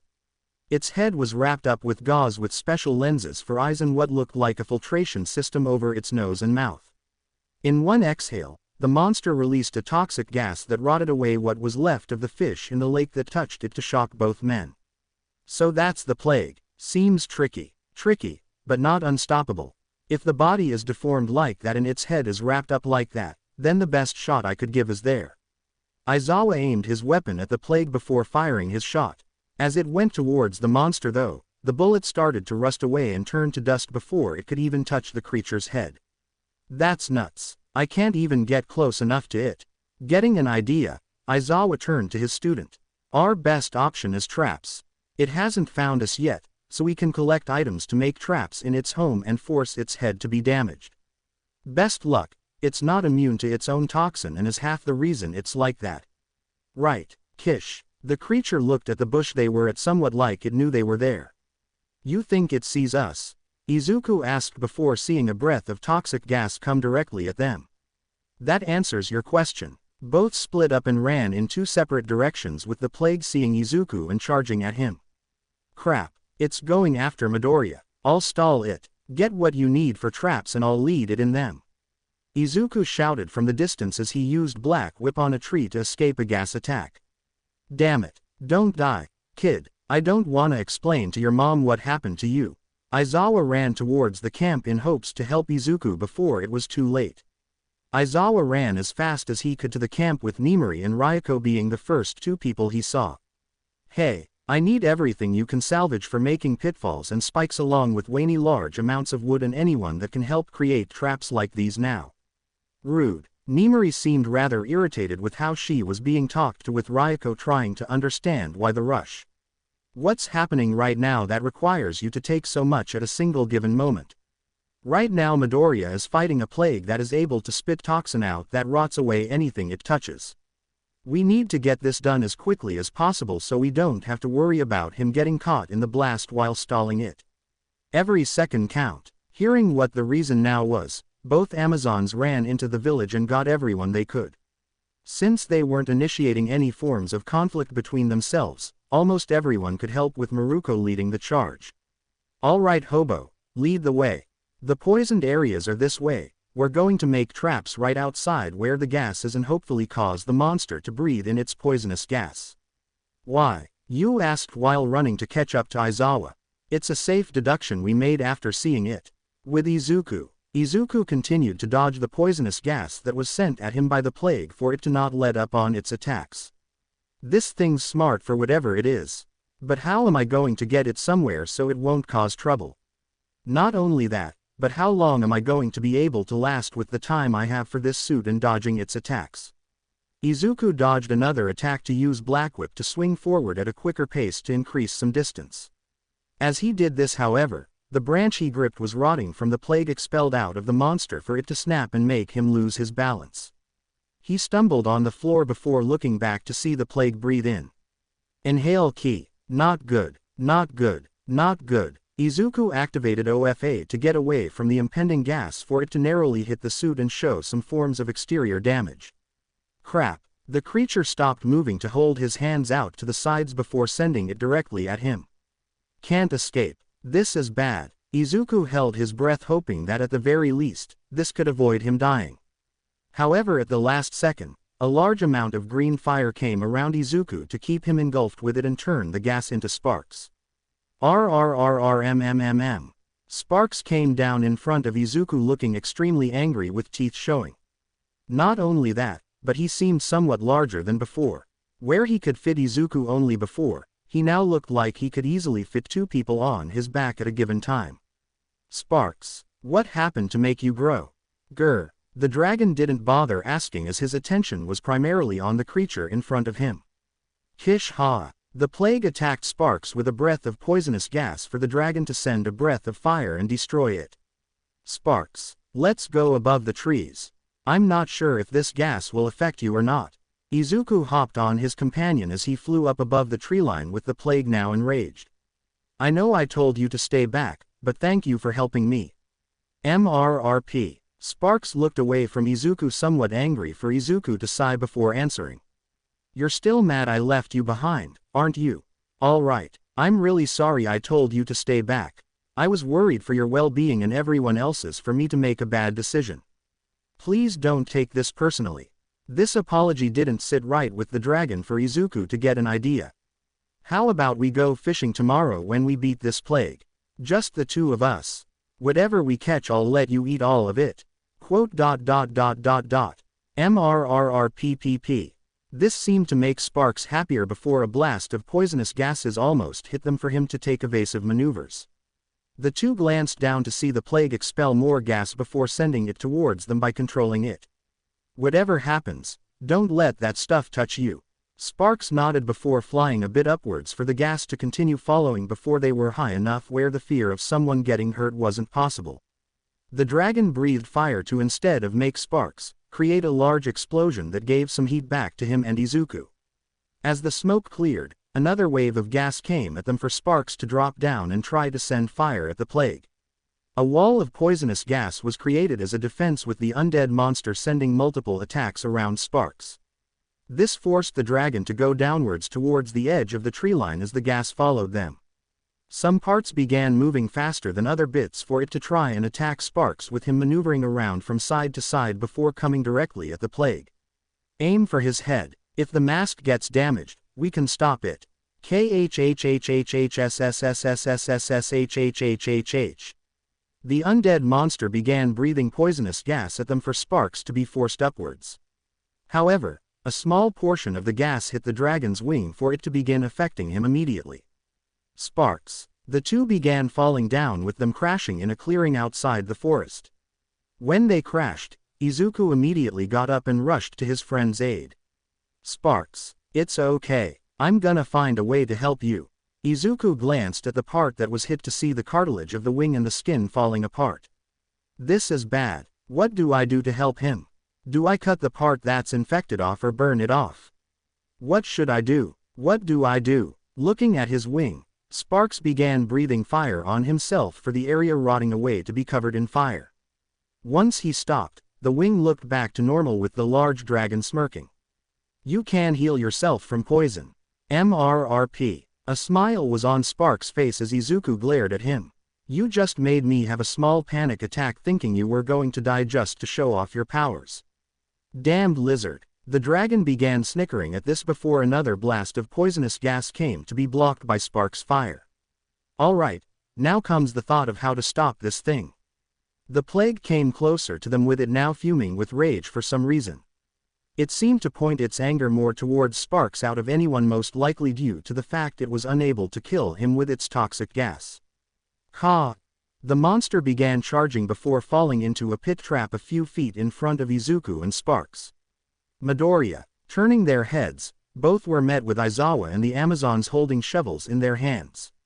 Take it down now. Finish this so we can call this a night. Izuku nodded for him and Sparks to go in front of the pit and see the monster inside try to attack them. Sparks. Send your fire in and whatever you do, do not stop. Sparks agreed for him to send his head in and start shooting fire down into the hole. The act had produced a large radiance of green light with Izuku hearing Nana speak in his head. Use this power and produce a field that allows you to stop this madness. Taking a running stance, Izuku stormed towards the hole and began jumping in with everyone reacting to this. Midoriya. Izuku. Jumping into the hole, Izuku subconsciously activated another quirk to coat him in a bubble. This bubble kept him from being engulfed by the flames and free from the poisonous gas. This is the end for you, walking corpse. Pulling his arm back, Izuku prepared with OFA to punch the plague in his face. I have no choice. I can't attack in this thing and Sparks can't stop him if he has to constantly stop the gas. Releasing the new quirk he has, Izuku moved as quick as he could to punch the plague in the face. The fire from Sparks engulfed him as his fist connected with the plague. Detroit Smash. The act broke the monster's mask and forced his gas to be inhaled and wrought the monster from the inside out. Trying to reduce the pain, Izuku activated his bubble quirk again to encase himself and suffocate the flames on his body.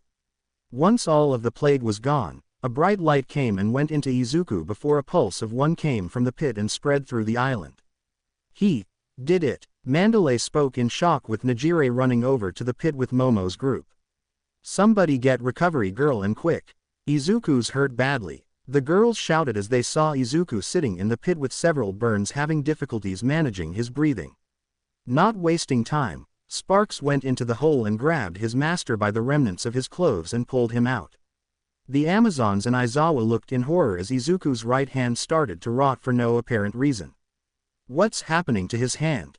He touched corruption. In short, this will eat away until there is nothing left to devour on Izuku. He will die if we don't sever the infected areas now before it gets too far up his body. Psycho held a machete in her hands ready to slice off Izuku's arm. She aimed it right so she could avoid a majority of pain and take it off as easily as possible. I'm sorry Izuku, but this is going to hurt.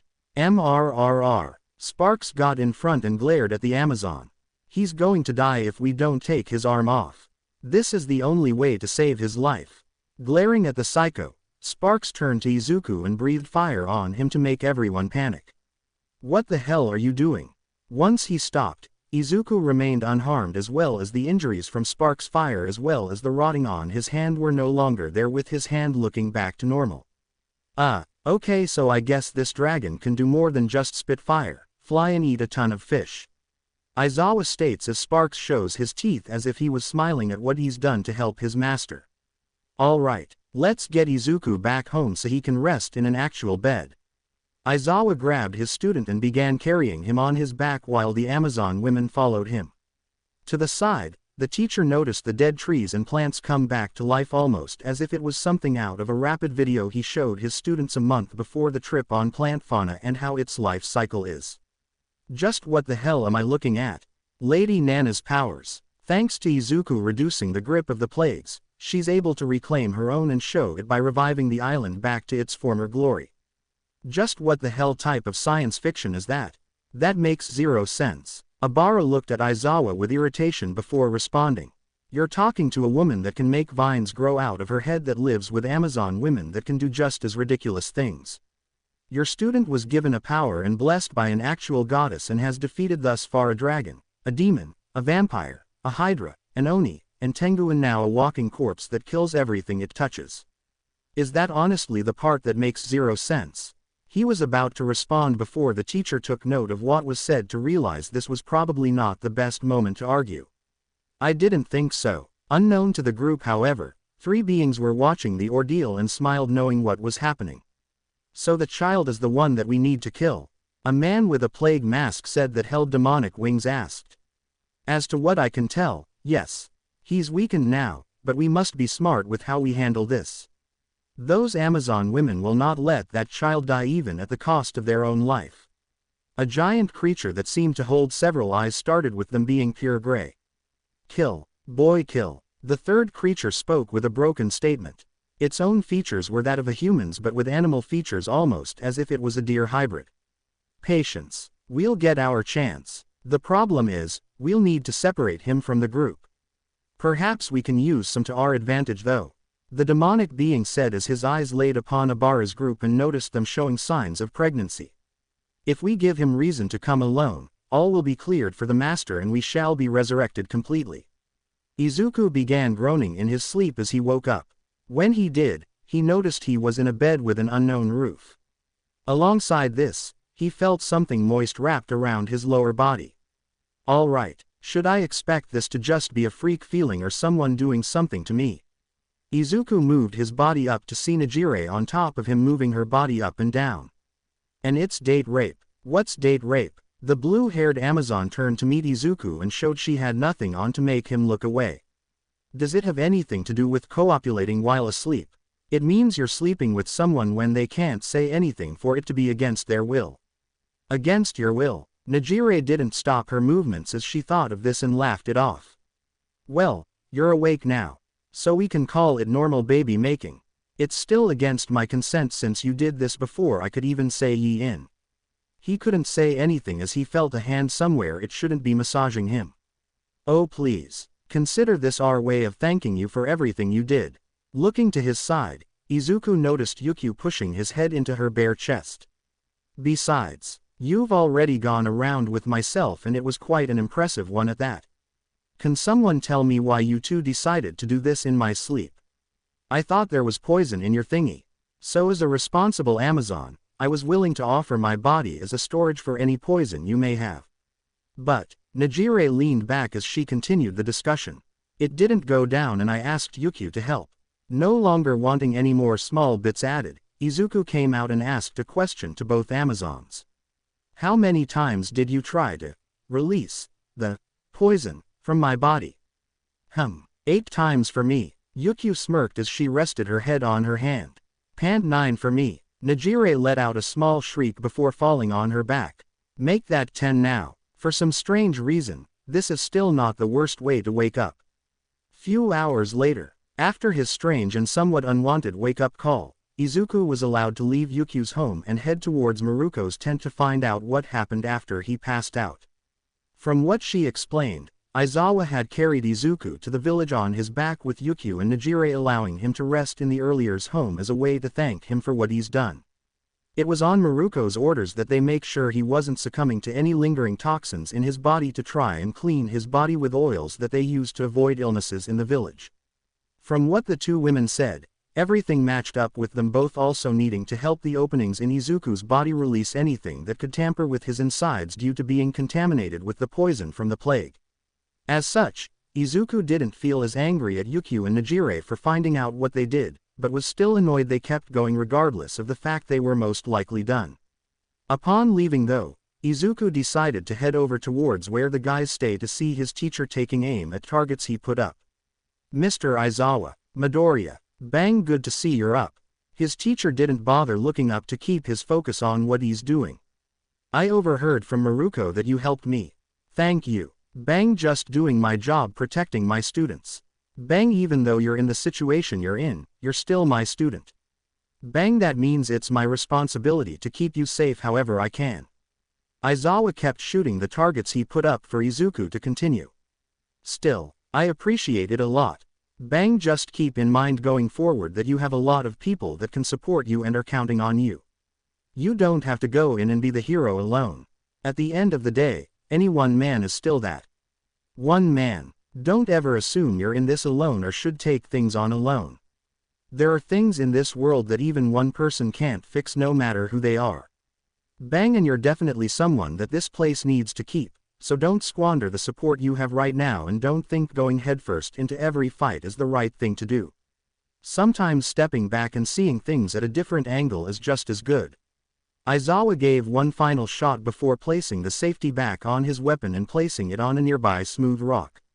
I will, sir, I promise. Good. Now go see your mother. She's just as worried about you. Right. Izuku ran towards the home his mother and Mitsuki were in to leave Aizawa alone. When he couldn't hear Izuku's footsteps anymore, his attention went towards the woods where what looked like a man with a plague mask was seen. The most notable thing about him though was the fact he held black wings similar to a fallen angel. Thinking he's seeing things, Aizawa shook his head a little to no longer see the man. Just what the heck was that? Later that evening, after being free from his mother's worries and constant hugs as a way to be happy he's okay, Izuku was able to head out and do a little hunting for the women that were carrying his children. While doing this, Izuku was able to relax a bit and take in the natural beauty of the island and the ecosystem. He came upon a boar that was rather big sleeping in tall grass to give a small sigh. I know this is somewhat wrong to do since you are sleeping. But I'm trying to feed the women carrying my children, so sorry in advance. Izuku pulled his arrow back before a strange sound was heard in the distance. The sound alerted the boar to stand up and run. What was that? Strange white flakes began to fall for Izuku to hold his hand out. Putting it in his hand, Izuku felt the small particles turn to water to be confused. Snow. But we should still be in summer. Out of the corner of Izuku's eye, he found a creature that was monstrous in size. The limbs on it stretched probably as long as him with a humanoid look. The most notable thing that was shown had the creature's head was comprised of a deer skull and antlers with cold dead eyes on it that had only a small light to indicate as pupils in it. Quote, "Is that what I think it is?" Before Izuku could do anything, the creature ran off going from tree to tree like it was nothing. No doubt about it, that thing is a Wendigo.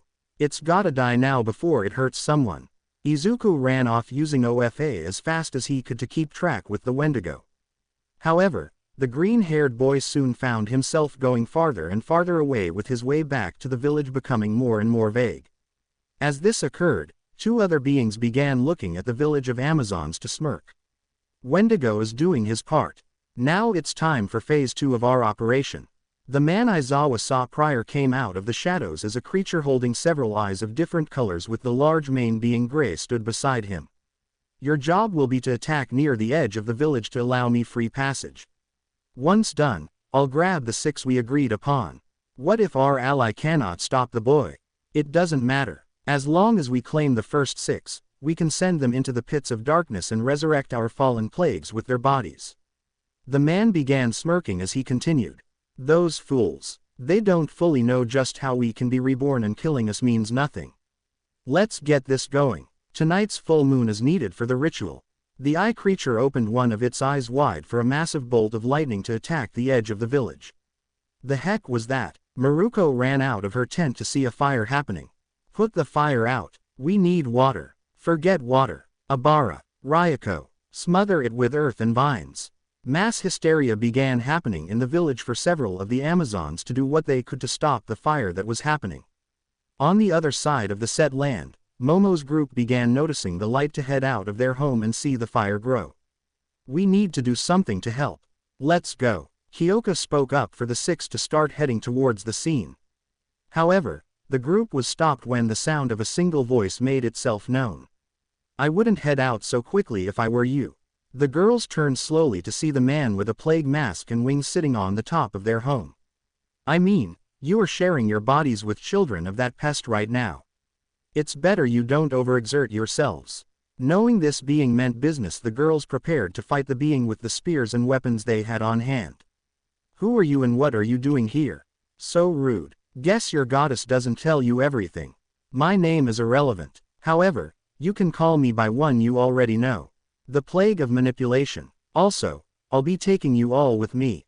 I have plans that require 6 women of your tribe that share a link with that boy. Then you're gonna have to fight us if you wanna do da. Toru's voice stopped for a second for everyone to look at her. You okay? Sue started to choke with each of the girls doing the same. They fell to their knees clenching their throats trying to get whatever air they could.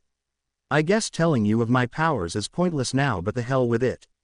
So long as my magic touches you, I can have absolute dominion over someone.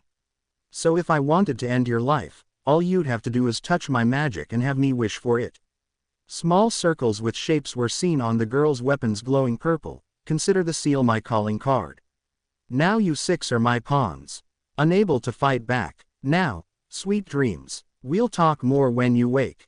The girls' vision began to get blurry as they collapsed onto the ground, unable to move. As this happened, all they could think was what horrors awaited them and why they were targeted specifically. They hoped Izuku was safe somewhere as the madness right now occurred. With Izuku, as the attack on the village happened, Izuku continued to track down the Wendigo and attempt to corner it. When the beast came face to face with a cliff, Izuku held his fingers out in a flicking motion prepared to attack. Don't move. Now you're going to tell me this right now. What are you? The creature started laughing before speaking in simple words that made nowhere near as much sense as they should. You will fail. Girls are ours. I will fail. Girls are theirs. What is this thing talking about? Trap. Sprung. You away from village. We win. You all lose. The Wendigo kept speaking in strange choppy ways for it to not make much sense. However, Izuku began realizing what it meant when he saw smoke coming from the village. It was a trick. Izuku ran to the village to help, but was kicked quickly by the Wendigo into a tree. Me, opponent, you will fail. The beast came at Izuku again for him to dodge it and try to incapacitate the creature by knocking off its head. Once he did, the beast slowed its movements for a moment to make Izuku think he won. I need to go to the village now. He ran as fast as he could with a loud shriek from the Wendigo to alert him. When he turned, the monster came charging for him to attack with its head reattached. The hell just happened? You die here. Guess I'm gonna have to deal with this thing before I head back. Damn it. Mr. Aizawa was right about having allies. Izuku tried to attack the Wendigo with punches and kicks. However, this did hardly anything as the monstrous beast evaded and punched Izuku into another tree. You weak. Die. Izuku saw the monster attack again for him to jump over and aim his arm with black whip coming out of his hand and binding the Wendigo. I need to find out what happened at the village. Who were they after? Are the Amazons okay? What about my classmates? No, I can't focus on them right now. It's mean, but my priority right now is the enemy in front of me. Izuku used the forward momentum of pulling the whips holding the monster to come barreling towards it with OFA infused in his feet. Take this. At the last second, Izuku let go of Black Whip for the full blunt of his attack to hit the Wendigo and send it flying into a couple of rocks, trees and a hill before stopping. Did that do it? The silence between both was deafening until the hands of the enormous monster pulled itself out of the indent in the land and let out a bone-chilling shout. Of course it didn't do the job. You, stronger. Me, stronger still. Stop talking so broken up like that. It's creepy enough I'm fighting something like you in the first place, I don't need to add more creep factor to it. The Wendigo charged Izuku for danger sense to activate for him and dodge the attack. This didn't end the assault of the beast however as it went to slash Izuku with his other hand and narrowly do the trick if he didn't put up air bubble. The blunt force though pushed him back and into a couple of trees before the quirk timed out and released Izuku from his protective barrier. This thing is good. Not only that, but this cold isn't helping either. You run. You no hide. Not getting any less creepy. Great. Now how am I gonna beat this guy? Feeling a bit of pain in his side, Izuku placed his hand on it to remember taking the Oni mask with him. Pulling it out, the green-haired boy glanced at the mask curious what to do before getting an idea. If this thing wants to act cold, then let's make things hot. The Wendigo stormed through the forest with hopes to find Izuku while making shrieking sounds. It was using its sense of smell to follow its target and come directly in front of a clearing. It sniffed around to be disgusted by the odor of animal waste before seeing Izuku's clothes in the center of the area. Walking to it, the Wendigo sniffed them and sniffed around to have next to no luck finding Izuku. Where? Behind you, dear man. Several dead trees were thrown on top of the Wendigo to bind it to the ground. When there was enough that only its head was present, Izuku came out from the side of a tree on a trunk covered in the ground's mud. So I had two problems to deal with while facing you. The first was the fact you're a predator hunting me down. That nose of yours was without a doubt a problem. However, this area you're in is a little special. Most animals use this as an area to go in as well as most runoff from the area comes directly into this area due to how the landscape is. As such, your sense of smell would be hindered. Now I could have gone without covering myself without my clothes on, but there's another reason to this spot that you can thank your poison-spitting friend for. Izuku held a bit of a grossed out look remembering that he had to cover himself in the waste around them to throw off the creature's sense of smell. This was an area covered by that undead thing's power. As such, there's still a lot of dead trees here. And thanks to sparks, I found out what is lingering inside the waste you're in from that poisonous gas is combustible.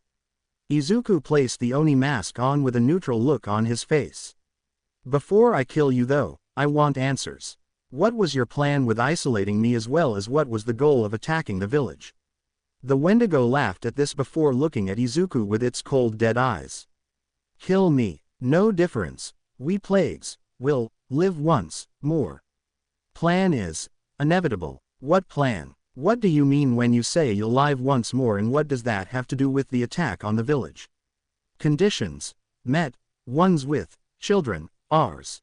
You will die. Understanding he won't get any more out of the monster in front of him, Izuku breathed in heavily before blowing out and breathing fire through the Oni mask. The area lit up with the Wendigo screaming in pain before going completely silent. Knowing that just destroying the physical body wouldn't finish the monster in front of him, Izuku looked around and kept fire going until all that was left was the Wendigo's heart. That thing's gotta be colder than liquid nitrogen if it's able to withstand this much heat. Oi, Midoriya. Izuku turned around to see Ragdoll, Mandalay and Pixie Bob running over. You mind telling us why you're burning the forest down? To make a long story short, one of the plagues won't die until its heart is gone, and it won't disappear unless we melt it. Looking into the fire, Ragdoll noticed the still beating heart inside to be a little spooked. I'm guessing the heart is that thing I see beating inside the fire. Yeah, if we can keep this fire going, we'll be able to melt it. The Amazon women immediately ran into the forest to grab whatever wood they could to toss into the fire and keep the heat going. As they did, Izuku explained what the Wendigo actually was to help them understand what's going on precisely. When the heart finally began melting to nothing, the four calmed down with Pixie Bob looking at Izuku. So, why are you naked? I had to lure the Wendigo in this area. And that had to do with you being naked. I used my clothes as a way to lure the Wendigo here while also masking my scent with what's in this area. So you stripped and rubbed crap on you? Mandalay asked, a little sickened. Wasn't the highlight of my day either. Anyway, what happened to the village? I saw a bunch of fire. We were attacked and some of our Amazon women disappeared. Hearing this, Izuku turned to the cat Amazon a bit worried. Who's gone? She looked away before answering the question for Izuku's eyes to go wide. In an unknown area, overhearing what sounded like clanging of chains, Kyoka began to wake up and see her group bound together. What? Where am I? I see you're awake. Good. Her gaze turned forward to see the plague that brought her here sitting in a chair. I was thinking you'd all never wake up. Lord of Manipulation. The nightmare has fallen. A man with long hair and golden eyes that turned gray soon after stated. I see. Well, we prepared for his end, thus is why we kidnapped 6. What are you talking about? You sacrificed one of your own plagues just to kidnap 6 Amazons. Seems like a crap plan from where I'm standing. Kyoka smirked as the plague got up from his seat to walk up towards her. Tell me something, girl. How many times do you think us plagues have died already? We've been around for a long time with several champions of Nanashimura slaying us and stopping our leader from resurrecting his full power and sealing him away. So why are we still alive? Heck if I know. My best guess is the Lich resurrected you. The plague laughed at this before continuing. In a way, you're only half right. He raised up 2 fingers in order to explain. 2 things are necessary in order to resurrect us. A body of an Amazon here, and the soul of an untainted human. If by some chance we do not have both, the result is not complete and will have differing side effects. So what? You possess the person you have resurrect you or something? Momo asked with all the girls waking up during this explanation. Somewhat. Let's take for an example we have an untainted soul and no body. It will take time for our bodies to resurrect themselves naturally, and altering the process during it won't change that. This would take roughly 30 to 50 years. Give or take a decade. As such, you all could live your entire life as active Amazons and never have to deal with us, such as what happened in your cases. Then again, you could have a body and no pure soul, which is what happened with that slut that took the mantle of Plague of Chaos. Shut your filthy mouth about Hamiko. She's a nice girl that just was in the wrong place at the wrong time. Toru shouted in anger for the plague to glare at her. Silence. Out of nowhere, Toru's mouth shut itself with her unable to open it. Did I forget to mention the chains you're bound to are connected to my magic? So careless of me. The plague-masked monster smiled under his covering before continuing. Anyway, if you have the body but no soul, the plague will have to override the soul inside, which can take a much longer time span. As such, the plague will not be able to obtain its original body for quite some time, making the soul of the vessel the temporary plague. But if all were together, The pure soul would act as a catalyst to override the original soul, while the soul of the plague will be able to destroy the pure soul due to its weak resistance to corruption. So where the heck are you gonna find pure souls? I hate to break it to you, but that's not something you're just gonna find out in the forest so easily. Ochako held a smirk at this before the plague stared at her. Oh, but we have both. You see, the souls don't have to be born into this world, but just have to be human. While you all were out playing your little repopulation of the Amazons, we were able to be given a massive choice of who to take with us. Though taking you 6 wasn't exactly what we had to do, it was poetic justice in a way. The 6 women that would bring about a new age of peace and prosperity to be the first to bear their island's savior's children would be the catalyst to open up chaos once again. The girls looked in shock as now they realized what they had done in good intentions for their people probably doomed them. Now that things are going according to plan, let's begin the ritual. Green fire came around everyone as both plagues began writing down markings on the ground in front of them. All the 6 Amazons could do now is wait and pray that Izuku or someone would arrive to save them. With Izuku, this had to be a group effort. There's no way that Wendigo was smart enough to plan this entire thing. Izuku spoke up while looking at the information they had. If that's the case, we should assume the last 2 plagues are working together. Though they're powerful, they specifically attacked the opposite side of the village with intentions to kidnap Amazons, where our attention would be on the least. Now comes the question of where they took the girls. Izuku and Maruko wrapped their heads around this before a gnawing on Izuku's arm was felt. Ow! Turning around, Sparks sat behind his master to somewhat irritate Izuku. What's wrong? Can't you see we're trying to find out where the other plagues are? MRRRP. Sparks retorted back before grabbing Izuku's shirt he had on and dragging him out of the room. Hey, wait, where are you taking me? The two went through the village to Kyoka's faction home. There, Sparks went into the home and began going around the girls' things. I'm sure they'd prefer you to not go into their stuff right now. Sparks pulled his head out to show a lower piece of clothing that resembled something Mina would wear. He smelled the fabric and began sniffing around the air. When finished, the dragon began running in a direction towards the coastline of the island. I think he's saying he can track the girls with their scents. Ryuko spoke up while walking over. Dragons are unique and strange beings, but his animalistic nature may end up being what you need in order to find the girls. So Sparks can find the girls thanks to his nose. Yes, awesome. You mind coming with us so that you can report back to Maruko where the girls are as an extra wave of precaution for this situation? Very well. Izuku hopped on Sparks with Ryuko hopping on behind him. Okay, Sparks, show us where the girls are. MRRRP. The dragon ran as fast as he could with the two on his back, hoping to save everyone before it was too late. I hope you guys enjoyed this video and make sure to like and please hype this video. Now we will see you in the next video.